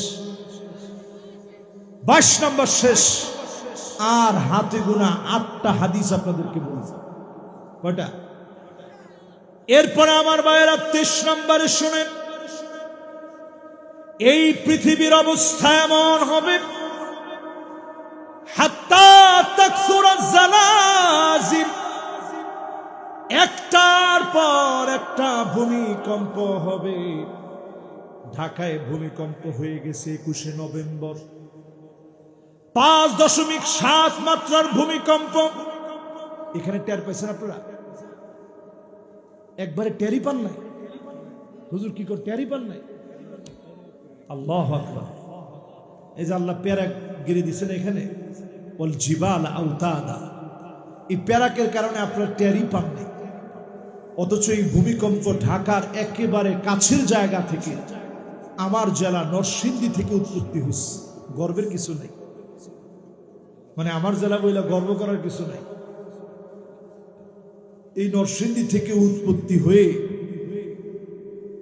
এই ভূমিকম্পটা হওয়ার কথা ছিল 7.5 মাত্রা, কিন্তু একটু পরেই মানুষ জুমার নামাজে যাবে 10:38। আমি নিজে নোয়াখালী থেকে মাহফিল করে গেছি, অ্যালার্ম দিয়ে রাখছি 11টার সময় উঠবো, উঠে রেডি হব। 10:38 যখন বাজছে এমন ভাবে ধাক্কা লেগে গেছে, আমি লাফায় উঠে গেছি।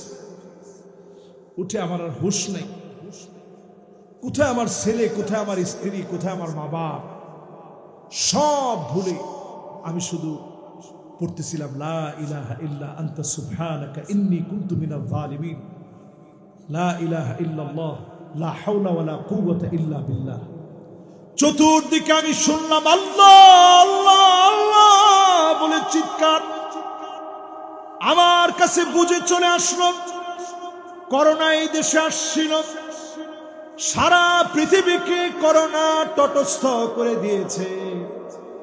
আমার দেশ থেকে করোনা তেমন কিছু করে নাই, আমার দেশ থেকে বিদায় হয়ে গেছে। মাদ্রাসার তালিবুল ইলমেরা তালা বন্ধ করে ভিতরে ভিতরে কোরআন তেলাওয়াত করেছে, বাড়ির উঠানে উঠানে নামাজ পড়ে কেঁদেছে। করোনাকে যিনি উঠায় নিয়েছেন তিনি কে? আজকেও যদি আমার উখিয়াবাসী 24 ঘন্টার ভিতরে দুনিয়ার ভিতরে 94 বার ভূমিকম্প হয়ে গেছে, রেক্টার স্কেলে কোনটা 3 মাত্রার, কোনটা 3.9 মাত্রার, জাপানের 7.3 মাত্রার, যুক্তরাষ্ট্রে আলাস্কায়, এমনকি সৌদি আরবে ইরাকে ভূমিকম্প হয়ে গেছে। ঘন ঘন ভূমিকম্প হবে, নবীজি বললেন। পরিষ্কার চোখের সামনে দেখতে পাচ্ছি ভূমিকম্প হচ্ছে।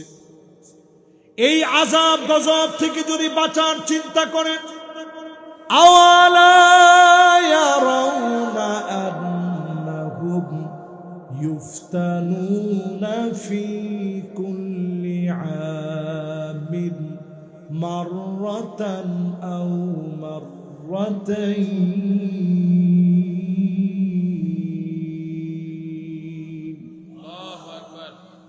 ثم لا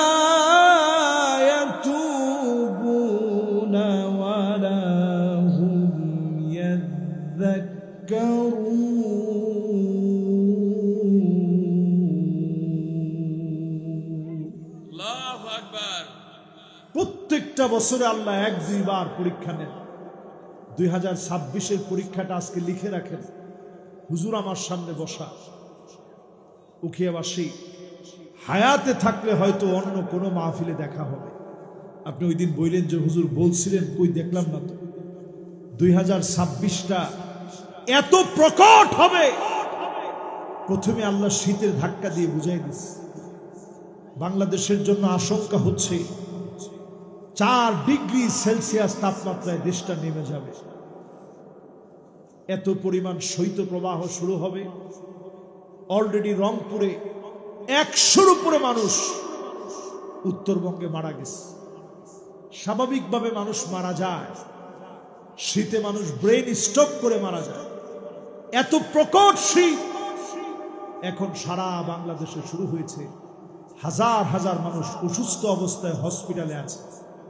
এই শৈত্যপ্রবাহের শীতের এই সময়ে শীতের কারণে নানাবিধ অসুস্থ হয়ে হসপিটালে আছে। এই যে আল্লাহর পরীক্ষা শুরু হয়েছে, আল্লাহ কি চান? আল্লাহ চান যেন তওবা করে ফিরে আসেন, আল্লাহর একটু ডাকেন। যদি ডাক দেন, তওবা করেন, যিনি আযাব উঠায় নেবেন তিনি কে? 23 নম্বর শেষ, 24 নম্বর শুনে। নবী আলাইহিস সালাতু ওয়াস সালাম বলেন, এমন সময় আসবে যেই সময়ে তোমরা নজর করে তাকা দেখবা, হাত্তা ইয়াকতুলা জারহু, প্রতিবেশী প্রতিবেশীরে মারবে। ঠিক নেই? আমার ঠিক তো কইলেন না, একটা ডর হরি হন না, ঠিক নেই? আখাহু, আপন ভাই ভাইরে মারবে। তোমার কিছু কয় না তো, ঠিক নেই? এরপরে নবীজি বলেন, আবাহু, বাপকে সন্তান মারবে, মাকে সন্তান মারবে। আহা, সৌদি আরবের হজে গিয়ে পর্যন্ত, উমরায় গিয়ে, এই কয়দিন আগ থেকে, এই 2 দিন ধরে এই ভিডিওটা চোখে পড়তেছে। বাবার গলায় চেপে ধরছে সন্তান। দেখছেন? যুবকরা কে কে দেখছো একটু হাত তুলে তো দেখি। মুরব্বীরা কে কে দেখছেন একটু হাত তুলে তো দেখি। মাশাআল্লাহ, হাত নামা। এই যে একটু আপনাদেরকে কষ্ট দিলাম, এই জন্য কষ্টটা দিছি, মা বাপ যারা আছে, মা বাপ যাই হোক, ওয়াসাহিবুহুমা ফিদ দুনিয়া মারুফা, সুন্দর ব্যবহার আপনার করাই লাগবে, ভালো ব্যবহার করাই লাগবে। মা বাপ বেনামাজি হোক, মদখোর হোক, জেনাকার হোক, সুন্দর ব্যবহার, মুশরিক পর্যন্ত হোক, আপনি ইসলাম গ্রহণ করেছেন, মা বাপ করে নাই, এরপরেও বাঁচতে গিয়ে সুন্দর ব্যবহার করবেন। আল্লাহর আদালতে বাঁচার জন্য সুন্দর ব্যবহার করবেন। মা বাপ যদি খুশি হয়ে যায়, যিনি আপনার উপরে খুশি হয়ে যাবেন তিনি কে? কত নম্বর শেষ? 23 নম্বর শেষ। 24, 25, 26, 27, 28, 29, 30, বাকি আছে কয়টা? এরপরে আমার ভাইরা 24 নম্বরে শোনে, ছেলে মেয়ে হয়ে যাবে, মেয়ে ছেলে হয়ে যাবে। ঠিক নি? ঠিক নি? এটার মধ্যে ঠিকটা তো মাশাআল্লাহ একটু জোরে কইছেন, শীত টিপ নাই এরকম ব্যবসা। 2 জন উঠছেন, একটু বসেন দেখি। 2 জন বসলে একটু দোয়া করুন। মাশাআল্লাহ, লিল্লাহে তাকবীর, মাশাআল্লাহ, লিল্লাহে তাকবীর। এবার আমরা তাড়াতাড়ি শেষের দিকে যাচ্ছি। 24 নাম্বার, ছেলে মেয়ে হয়ে যাবে, মেয়ে ছেলে হয়ে যাবে। এটা 1500 বছর আগে নবীজি বলে গেছেন। এখন একটু মিলায় দেখেন, আমাদের সমাজের ভিতরে এখন ছেলেরা দেখবেন বুড়ু প্লাগ করে, যারা টিকটক করে ওরা দেখবেন বুড়ু প্লাগ করে, ছেলেরা টাকটুর নিচে প্যান্ট পরে। ঠিক নেই? দাঁতের ভিতরে এখন ভ্যাম্পায়ার, ঠিক ভ্যাম্পায়ার মানে এই যে ভূতের মতো। আমার ঠিক কইছে একজনে, সবাই কম। এরপরে দেখবেন চোখের ভিতরে আলাদা একটা লেন্স লাগায়। বাংলাদেশের সবচেয়ে সুন্দর সুদর্শন পুরুষ ঘোষণা করা হয়েছে এমন এক ছেলেরে, যারা আমি ছেলেই মনে করি। কি নাম কি? এডলফ খান। বাজরে বাজ, সবার মুখস্থ কি তো এডলফ খান না? না, আল্লাহু আকবার। ইতিরে দেখলে কোনে মনে করবো ইতে ফোলা, ইতির যে ডল্লা চেহারা, চেহারা তো আল্লাহ দিছে, যাকে ওটা যেরকম আছে আছে। ওই চেহারার ভিতরে সে বুড়ো প্লাক থেকে শুরু করে, হাতের ভিতরে চুড়ি থেকে শুরু করে, গলার ভিতরে চেইন থেকে শুরু করে, মহিলাদের ড্রেস আপ থেকে শুরু করে সব রকমের নারী সাজার চেষ্টা এখন আছে না নাই? এটাকে বলা হয় বহু সংস্কৃতি, এটাকে বলা হয় লেসবিয়ান, হোমোসেক্সুয়াল, কোরা, একসাথে বলা হয় LGBTQ। শুধু এইটা নিয়ে আলোচনা করার কারণে আমার পেজ বিগত 3 বছর ধরে আমার পেজের রিচ ডাউন করে দেওয়া হয়েছে, যাতে করে আমি এই কথাগুলো ছড়ায়া দিতে না পারি। আজকে দ্ব্যর্থহীন কণ্ঠে বলবো, যদি ফেসবুকে ছড়াইতে নাও পারি, কানে কানে ছড়ায়া দিতে চাই। ছেলে হয়ে মেয়ে সাজার কোনো সুযোগ নেই। এরপরে মেয়েরা দেখবেন এখন প্যান্ট শার্ট পরে, ঠিক না? ঠিক না? কত বড় ডিজাইন এখন আমরা বুঝে ফেলছি। মেয়েরা এখন প্যান্ট শার্ট পরে। আপনি নিজে নামাজি মানুষ, মেয়ে প্যান্ট শার্ট পরে। সূরা তুর খুলেন এখন, ওয়াল্লাযীনা আমানু ওয়াত্তাবা'তুহুম যুররিয়াতুহুম বিঈমান।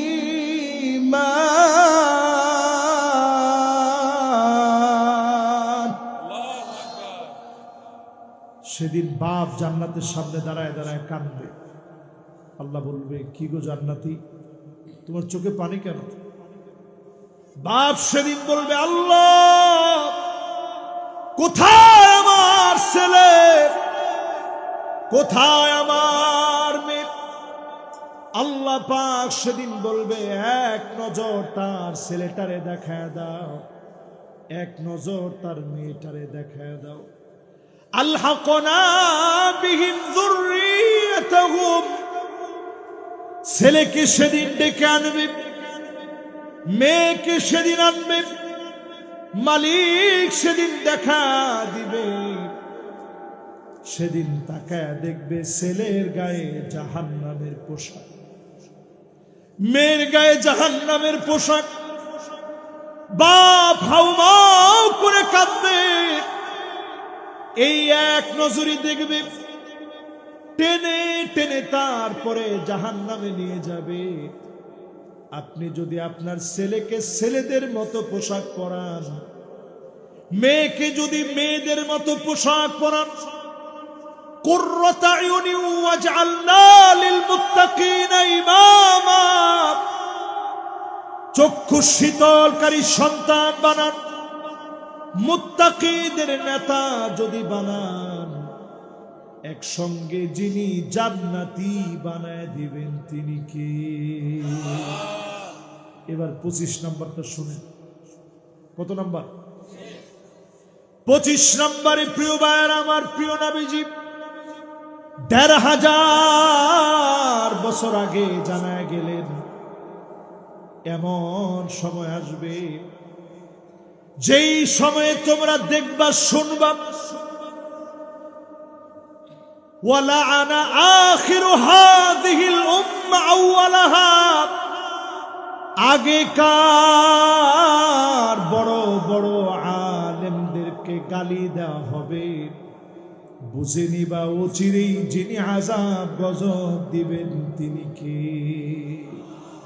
এদেশে গালি দেওয়া হয়েছিল আল্লামা আহমদ শফী রহমতুল্লাহ আলাইকে। ঠিকটা ঠিকের মতো হয়নি। এদেশে গালি দেওয়া হয়েছিল মজলুম জননেতা শাইখুল হাদিস আল্লামা আজিজুল হক রহমাতুল্লাহ আলাইহিকে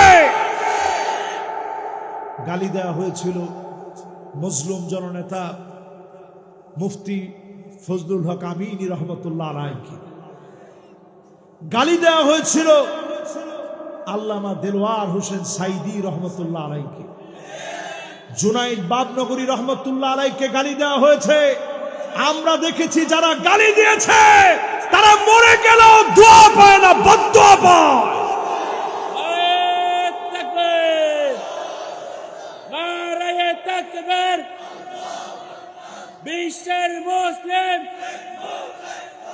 এক হও, লড়াই করো। আল কোরআনের আলো সংসদে জালো, আল কোরআনের আলো। মাশাআল্লাহ, নারায়ে তাকবীর। মাশাআল্লাহ। 25টা শেষ, 26 নম্বরে নবীজি বলতেছেন আল্লাহ পাক ধরা শুরু করবেন। এখন কি কি ধরা আসবে একটু মিলায় নেন, এই 5টা হাদিস শেষে মিলায় নেন কি কি দিয়ে আল্লাহ ধরবেন। 1 নম্বরে ধরবেন কি দিয়া, 26 নম্বর মিলা ফালইয়ারতাকিবু ইনদা যালিকা রিহান হামরা,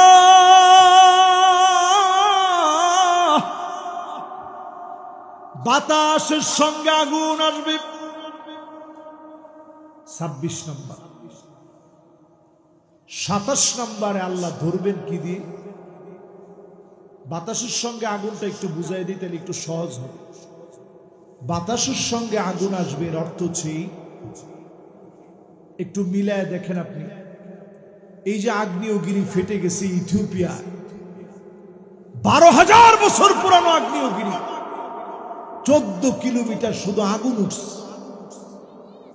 এর ধোঁয়াগুলো গিয়ে মিশে গেছে পাকিস্তানের আকাশে মেঘমালার সঙ্গে, ভারতের মেঘমালার সঙ্গে, ইয়ামান ওমানের মেঘমালার সঙ্গে। ধারণা করা হচ্ছে 2026-এ, এটাও আপনারা একটু লিখে রাখতে পারেন, অনেকগুলো আগ্নেয়গিরি ফেটে পড়বে। যদি আগ্নেয়গিরি পৃথিবীর ভিতরে ফেটে পড়ে, পারমাণবিক অস্ত্রের যে জনজনানি মুসলমানদেরকে দেখানো হয়, তোমাদের জনজনানি থেমে যাবে, আল্লাহর আযাব চতুর্দিককে ঘেরাও করে ফেলবে, ঠিক কিনা? 27 নম্বরে যদি বাঁচতে চান মুসলমান, নবী আলাইহিস সালাতু ওয়াস সালাম বলছেন বাঁচার জন্য আমাদের উচিত সাওয়াদুল আযম, আজকে থেকে জামাতবদ্ধ হয়ে ঐক্যবদ্ধ থাকা। জোরে কোন আল্লাহু আকবার। 28 নম্বরে প্রিয় ভাইরা আমার, নবীজির কাছে আল্লাহ আয়াত নাযিল করলেন, কুল হুয়াল কাদিরু আলা আইয়াবআসা আলাইকুম আযাবাম মিন ফাওকিকুম। ও নবী, আযাব আসবে উপরের দিক থেকে, পাথর বৃষ্টি পড়বে। আরে কথা কয় না, আরে শিলা বৃষ্টি নয়, খাসফান ওয়া মাসখা, আকাশ থেকে পাথর বৃষ্টি হবে। বাঁচিবেন না? বাঁচবেন? আকাশ থেকে পাথর বৃষ্টি হবে, এটা শেষ জামানার উম্মতদের জন্য শাস্তি। আকাশ থেকে পাথর বৃষ্টি হবে। নবীজি কান্না শুরু করলেন, আল্লাহ এমন শাস্তি আপনি দিয়েন না। আল্লাহ পাক 2 নাম্বার অপশন দিলেন, আউ মিন তাহতি আরজুলিকুম। নবী, তাইলে আযাব আসবে পায়ের নিচ থেকে, জলোচ্ছ্বাস হবে, ঘূর্ণিঝড় হবে, ভূমিকম্প হবে। নবীজি আবার কান্না শুরু করলেন, আল্লাহ এত বড় শাস্তিও দিন না, আমার উম্মত গুলার তো দেখি নাই, মায়ার এই উম্মত গুলার আল্লাহ শেষ করে ফেলেন। আল্লাহ পাক জানায় দিলেন, নবীজি তাহলে শুনেন, আও ইয়ালবিসাকুম শিয়া ওয়া ইউযীক বা'দুকুম বা'সা বা'দ। একজন আরেকজনকে আপনার উম্মত মারবে, মেরে মনে করবে অনেক ভালো কাজ করেছে, এরকম মনে করে কি করে না? না না, হয় না, করে কি করে না? স্লোগানও তো দিচ্ছে একটা একটা ধর, ঠিক না? একসময় বাংলাদেশে এই স্লোগান জায়েজ ছিল, একটা একটা শিবির ধর। এরপর আবার পরেরটা কয়, সাহস তো কম না। এই যে স্লোগানগুলো আপনারা দিচ্ছেন এক সময়, এখন কেউ স্লোগান দেওয়ার লাগে না, এখন ইতারা নিজেরা নিজেরা দেখতে, ঠিক নেই? ইন স্লোগান নদিস বাজ, আল্লাহু আকবার। ইন মস্কারি আলাপ ন, আল্লাহর আরশে আজিম এই কথাগুলো গেঁথে গেছে। এত সহজ নয়। মাজলুমদের উপরে জুলুম যখন করা হয়, যিনি সহ্য করে না তিনি কে? তো হুজুর 16 বছর লাগলো কে? 16 বছর আল্লাহর কাছে 1 সেকেন্ডের সমান না। 1000 বছর মিলে যদি আল্লাহর কাছে একদিন হয়, কা আলফি সানাতিন মিম্মা তাউদ্দুন, 1000 বছর মিলে যদি একদিন হয়, তাহলে আপনি 16 বছর কতক্ষণ? 1 সেকেন্ডও না বাজে, সেকেন্ডেরও কম, ন্যানো সেকেন্ডও না, ইকো সেকেন্ড পরিমাণ সময় জালেমরা ক্ষমতায় ছিল, আল্লাহ থাবড়ায় নামায় দিচ্ছে, ঠিক কিনা বলেন? এবার 29 নম্বর শুনে, 29 নম্বরে নবীজি বলেন, আমার আপনার জন্য মহব্বতের নবী, প্রাণের নবী বলেন, খবরদার আল্লাহ সম্পর্কে না জেনে বাজে কথা বলুন। আজকে থেকে বাজে কথা বলা বন্ধ। রাজি আছেন ইনশাআল্লাহ? এবার 30 নম্বর শেষ। দেখি কে উঠে মোনাজাত করে, মাশাআল্লাহ। আমার যে ভাইরা দাঁড়ায় দাঁড়ায় কষ্ট করে শুনছে, আল্লাহ সবার গুনাহ মাফ করে দেন। 30 নম্বরটা মনোযোগ সহকারে শুনেন। এতক্ষণ যা যা বললাম, এই জায়গায় যদি ভুল করেন 6টা শাস্তি আসতেছে, লিখে রাখেন খাতা কলমে। 1 নম্বরে নবীজি বলেন, ইমারাতুস সুফাহা, নির্বোধরা ক্ষমতায় যাবে। একখানা ডরহরি হন না, না না না, নয়, ঠিক নেই। কারা? নির্বোধের পরিচয় দিন না। 2 নাম্বার নবীজি বললেন, কাসরাতুশ শর্ত, নতুন নতুন শর্ত বাড়িয়ে দিবে। আগে যারা রাজাকার বলতো, নতুন করে মৌলবাদ বলার মতো দুঃসাহস করবেন না। এটা একই টার্মোলজি। হুজুরদেরকে কেমনে দাবানো যায়, এটা একটা টার্মোলজি ব্যবহার করে করে ট্যাগিং করা। এটা সারা দুনিয়ার ভিতরে আছে, ইসলাম ফোবিয়া বলে এটাকে। আমি দুবাই গেছি, ওইখানে তো আর আমি সাদিকুর রহমান আজহারি না, সাধারণ একজন পাবলিক, এরকম লাল টুপি পরে আমি যাচ্ছি, আমার আগে কত উলঙ্গ মহিলা যাচ্ছে, কাউরে কিছু জিজ্ঞাসা করে না, যেন আমি ঢুকছি, আমার আল্লাহ তাআলা, আমি গেছি, সালাম দিছি, ও মুসলমানের সন্তান, জুব্বা পরা, পুলিশ এরকম সুন্দর করে, আবার রুমালও দেওয়া, সাক্ষীও লাগানো। ওই লোক আমারে বলতেছে, লেহিয়া কাবির মুশকিলা কাবির, দাড়ি জিতেন বড় বড়, হিতে ঝামেলা বেশি। লেহিয়া সোয়াইয়া মুশকিলা সোয়াইয়া, একটু একটু দাড়ি জিয়ার এতে সমস্যা, একটু একটু। লেহিয়া মাফি রজুল মিয়া মিয়া, যেটা একবারে দাড়িটাই নাই, ক্লিন শেপ। আমি চিন্তা করলাম, আল্লাহু আকবার, সে কয় কি? আমাদের দেশে যে যে দল করুক, এদেশের ভিতরে এমন কোন বেয়াদব তৈরি হয় নাই দাড়ি নিয়ে এরকম বাজে একটা মন্তব্য করবে, ঠিক কিনা? অথচ মুসলমানের সন্তান, হিতে পুলিশ, হিতে কথা হবে। সাথে সাথে মাগরিবের আজান হইল, আমার শেখ ইন্তাজের সোয়াইয়া, আমি লেশ, ওই যে উসল্লি সালাতাল মাগরিব ও আতি ওয়া আশুফ, সালাতুল মাগরিবটা ফরমু, ফইরে আইয়া তোর বিষয়টা দেখতেছে। আমি কই, তোর নামাজ তো আল্লাহ ন লইব। একটা ডাইরেক্ট মুখের উপরে পেলাম। আমি কইছি যে, কাম মিন মুসাল্লিন ইউসাল্লি সালাতান 30 সানা লাম ইউকবাল মিনহু সাজদাতান ওয়াহিদা, এমন কত নামাজি আছে 30 বছর নামাজ পড়ে একটা সাজদা আল্লাহর কাছে কবুল হয় না। এটা যখন কইছি তখন তার চেহারা বড় হয়ে গিয়ে, চুক্তি বড় বড় করে আরে কয়, কবুল করার মালিক তুই না আল্লাহ। আমি কই, না আস্তাগফিরুল্লাহ, আমি কবুল করবো, আল্লাহ কবুল ন করবে। সাথে সাথে সে আমারে কইতেছে আর দিন ফিল মসজিদ, দিন হইছে মসজিদে। আর আমি সাথে সাথে জিজ্ঞাসা করলাম ইয়ে কি? কই ইয়ে তো দিন না, দিন মসজিদে। আমি কইছি এটা কাফেরদের দাবি, দিন মসজিদে। দিন সব জায়গায়, চুলের গোড়া থেকে নিয়ে পায়ের তালু পর্যন্ত তোমার দিন মানা লাগবে। যখন আমি এটা বলছি সে বলতেছে এই কথা খালি বা লাগে, দ্বিতীয়বার দুবাইয়ের মধ্যে তুমি এই কথা বলতে যাও না, দিন সব জায়গায়। আমি বললাম যে বললে কি হইব? বললো জামেল হইব।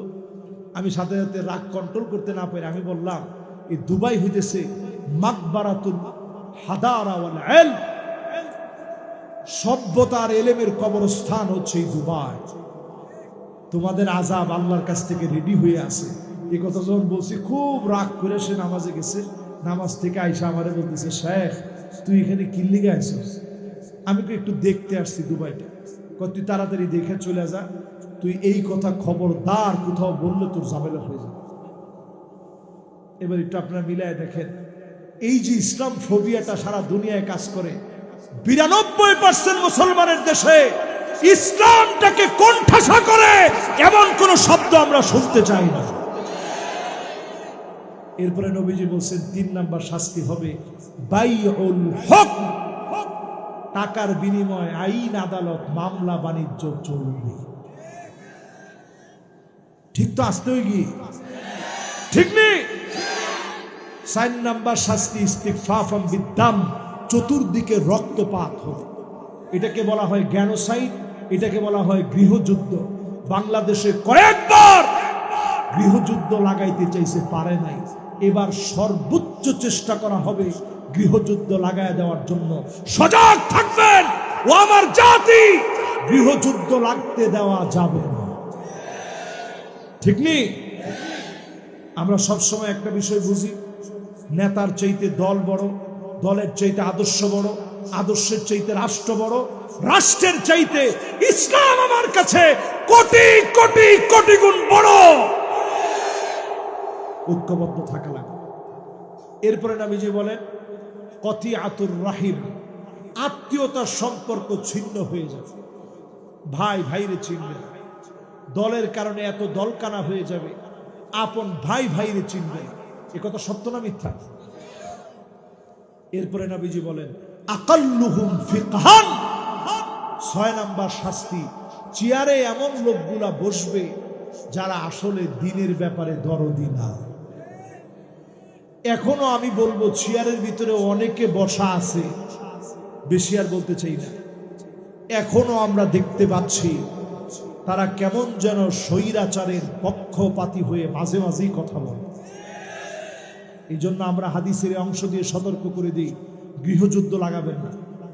এই একই হাদিসের ভিতরে নবীজি গৃহযুদ্ধের কথা বলছেন।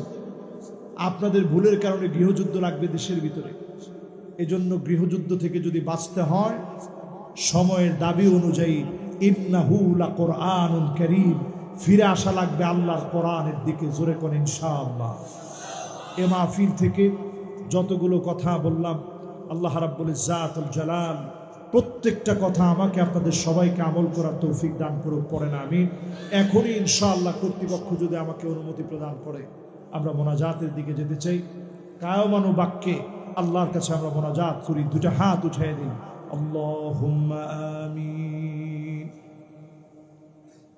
আল্লাহুম্মা ইন্না আলা যিকরিকা ওয়া শুকরিকা ওয়া হুসনি ইবাদাতিক।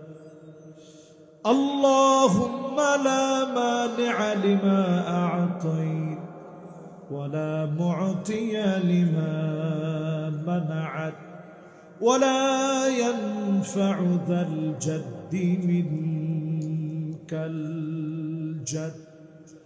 রব্বুল আলামিন স্বপ্ন শরীফ যুব সংগঠনের উদ্যোগে আজকের এই মাহফিল রাত তার গভীরতম অংশে প্রবেশ করে ফেলেছে। শীতের এই রজনীতে, প্রচন্ড শৈত্য প্রবাহের এই সময়ে আপনার গোলামদেরকে নিয়ে হাত তুলেছি। এখানে আমি বড় গুনাহগার, গুনাহগারদেরকে নিয়ে হাত তুলেছি। বড় আশা আমি জাগিয়েছিলাম, এই মাহফিলে শেষ পর্যন্ত শুনলে গাফলতি দূর হয়ে যাবে। আল্লাহ, আমরা শোনানোর চেষ্টা করেছি, মেহেরবানি করে গাফলতি দূর করে দেন আল্লাহ। অনেক কিছু আপনি দেখিয়েছেন, এই জমিনে দিন কায়েম হয়ে গেছে, কোরআনের রাজ কায়েম হয়ে গেছে, এমন একটা দৃশ্য আমাদেরকে দেখায় দিয়েন আল্লাহ রব্বুল আলামিন। মাওলায়ে কারীম, যারা হাত তুলেছি, ডানে বামে সামনে পিছনে কবরে আত্মীয় স্বজন ঘুমায় আছে, অনেকে আছে এমন মা নাই, অন্ধকার কবরে ঘুমায় আছে, অনেকে আছে এমন আব্বা নাই, অন্ধকার কবরে ঘুমায় আছে। ওফুত ওফুত বলে আদর করে কেউ আর মাথায় হাত বোলা দেয় না। মা হারা বাপ হারা সন্তান যারা হাত তুলেছে, মেহেরবানি করে মা বাবার জীবনের গুনাহ মাফ করে দেন আল্লাহ। আল্লাহ তাআলা মা বাপ যাদের হায়াতে আছে, মা বাপকে আল্লাহ হায়াতে তয়্যিবা দান করে দেন আল্লাহ।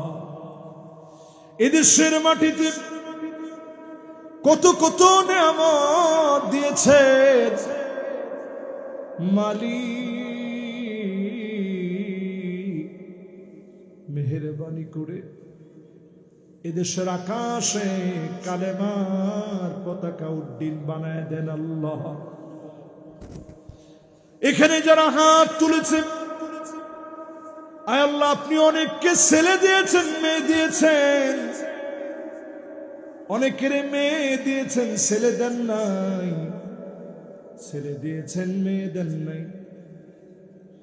আল্লাহ, আপনি মেহেরবানি করে আমাদের সন্তানাদিদেরকে কুররাতা আয়ুনিন ওয়াজআলনা লিল মুত্তাকিনা ইমামা, চক্ষু শীতলকারী সন্তান বানায়া মুত্তাকিদের নেতা বানায় দিয়েন আল্লাহ। আমার মা বোন যারা হাত তুলেছে, মা বোনদের এমন অনেক কষ্ট আছে, দুনিয়ার কাউরে বলতে পারে না, সহ্য করতে পারে না। আমার মা বোনদের সমস্ত দুঃখ কষ্ট গুলা দূর করে দেন আল্লাহ। সুমাইয়া রাদিয়াল্লাহু তাআলা আনহার মতো, খাদিজা রাদিয়াল্লাহু তাআলা আনহার মতো, ফাতেমা রাদিয়াল্লাহু তাআলা আনহার মতো, আম্মা জান আয়েশা সিদ্দিকা রাদিয়াল্লাহু তাআলা আনহার মতো মহিয়সী তাপসী রমণী হিসাবে নামাজি রোজাদার, স্বামীর আনুগত্যশীল, লজ্জাস্থানের হেফাজতকারিনী বানায়া জান্নাতের 8 দরজা খুলে দিন আল্লাহ রব্বুল আলামিন। যতজন হাত তুলেছি, মেহেরবানি করে নজর করে দেখেন, রজব মাসের এই মুবারক সময়ে হাত তুলেছি, রমজান একেবারে কাছে, রমজান না পাওয়া আমাদের কাউকে ডাক দিয়েন না রে আল্লাহ। বিদেশে যারা আছে, প্রবাস জীবনে যারা আছে, মেহেরবানি করে প্রবাসীদেরকে সুস্থতার নিয়ামত দিয়ে আইন কামে বরকত দিয়ে দেন আল্লাহ। আল্লাহ তাআলা সুন্দর একটা পরিবেশে বিএনপি জামাত সবাই একসঙ্গে বসে ওয়াজ শুনতেছে। আল্লাহ সুষ্ঠু এই ধারাকে চালু রেখে এই জমিনে সন্ত্রাস মুক্ত, চাঁদাবাজ মুক্ত একটা দেশ এই জাতিকে উপহার দেন আল্লাহ রব্বুল আলামিন।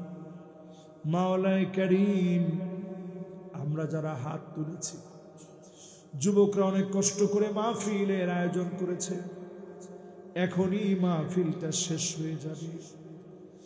আল্লাহ, আপনি আমাদের প্রত্যেকের গুনাহগুলা মাফ করে উঠায় নেন আল্লাহ। ইলাহুল আলামিন, একদিন যেদিন চলে যাওয়ার ডাক আসবে, সেজদায় আছি, সুবহানা রাব্বিয়াল আলা বলে মালিকরে ডাক দিয়েছি, এমন একটা সময়ে আমাদেরকে ডাকটা দিয়েন আল্লাহ। আয় আল্লাহ, রমজান মাসে কোরআন পড়তেছি, এমন একটা সময়ে আমাদেরকে ডাক দিয়েন আল্লাহ। কোরআনের বিজয়ের জন্য, কোরআনকে প্রতিষ্ঠা করার লক্ষ্যে রাজপথে হাঁটতেছি, এমন সময় শাহাদাতের মুখ দিয়েন আল্লাহ। বিছানায় শুয়েও যদি মারা যায়, শহীদি মরণ আমাদেরকে দান করে দিয়েন আল্লাহ। মৌতের কালে, বিদায়ের ক্ষণে জবানে জারি করে দিন মধুর কালেমা লা ইলাহা ইল্লাল্লাহু মুহাম্মাদুর রাসূল।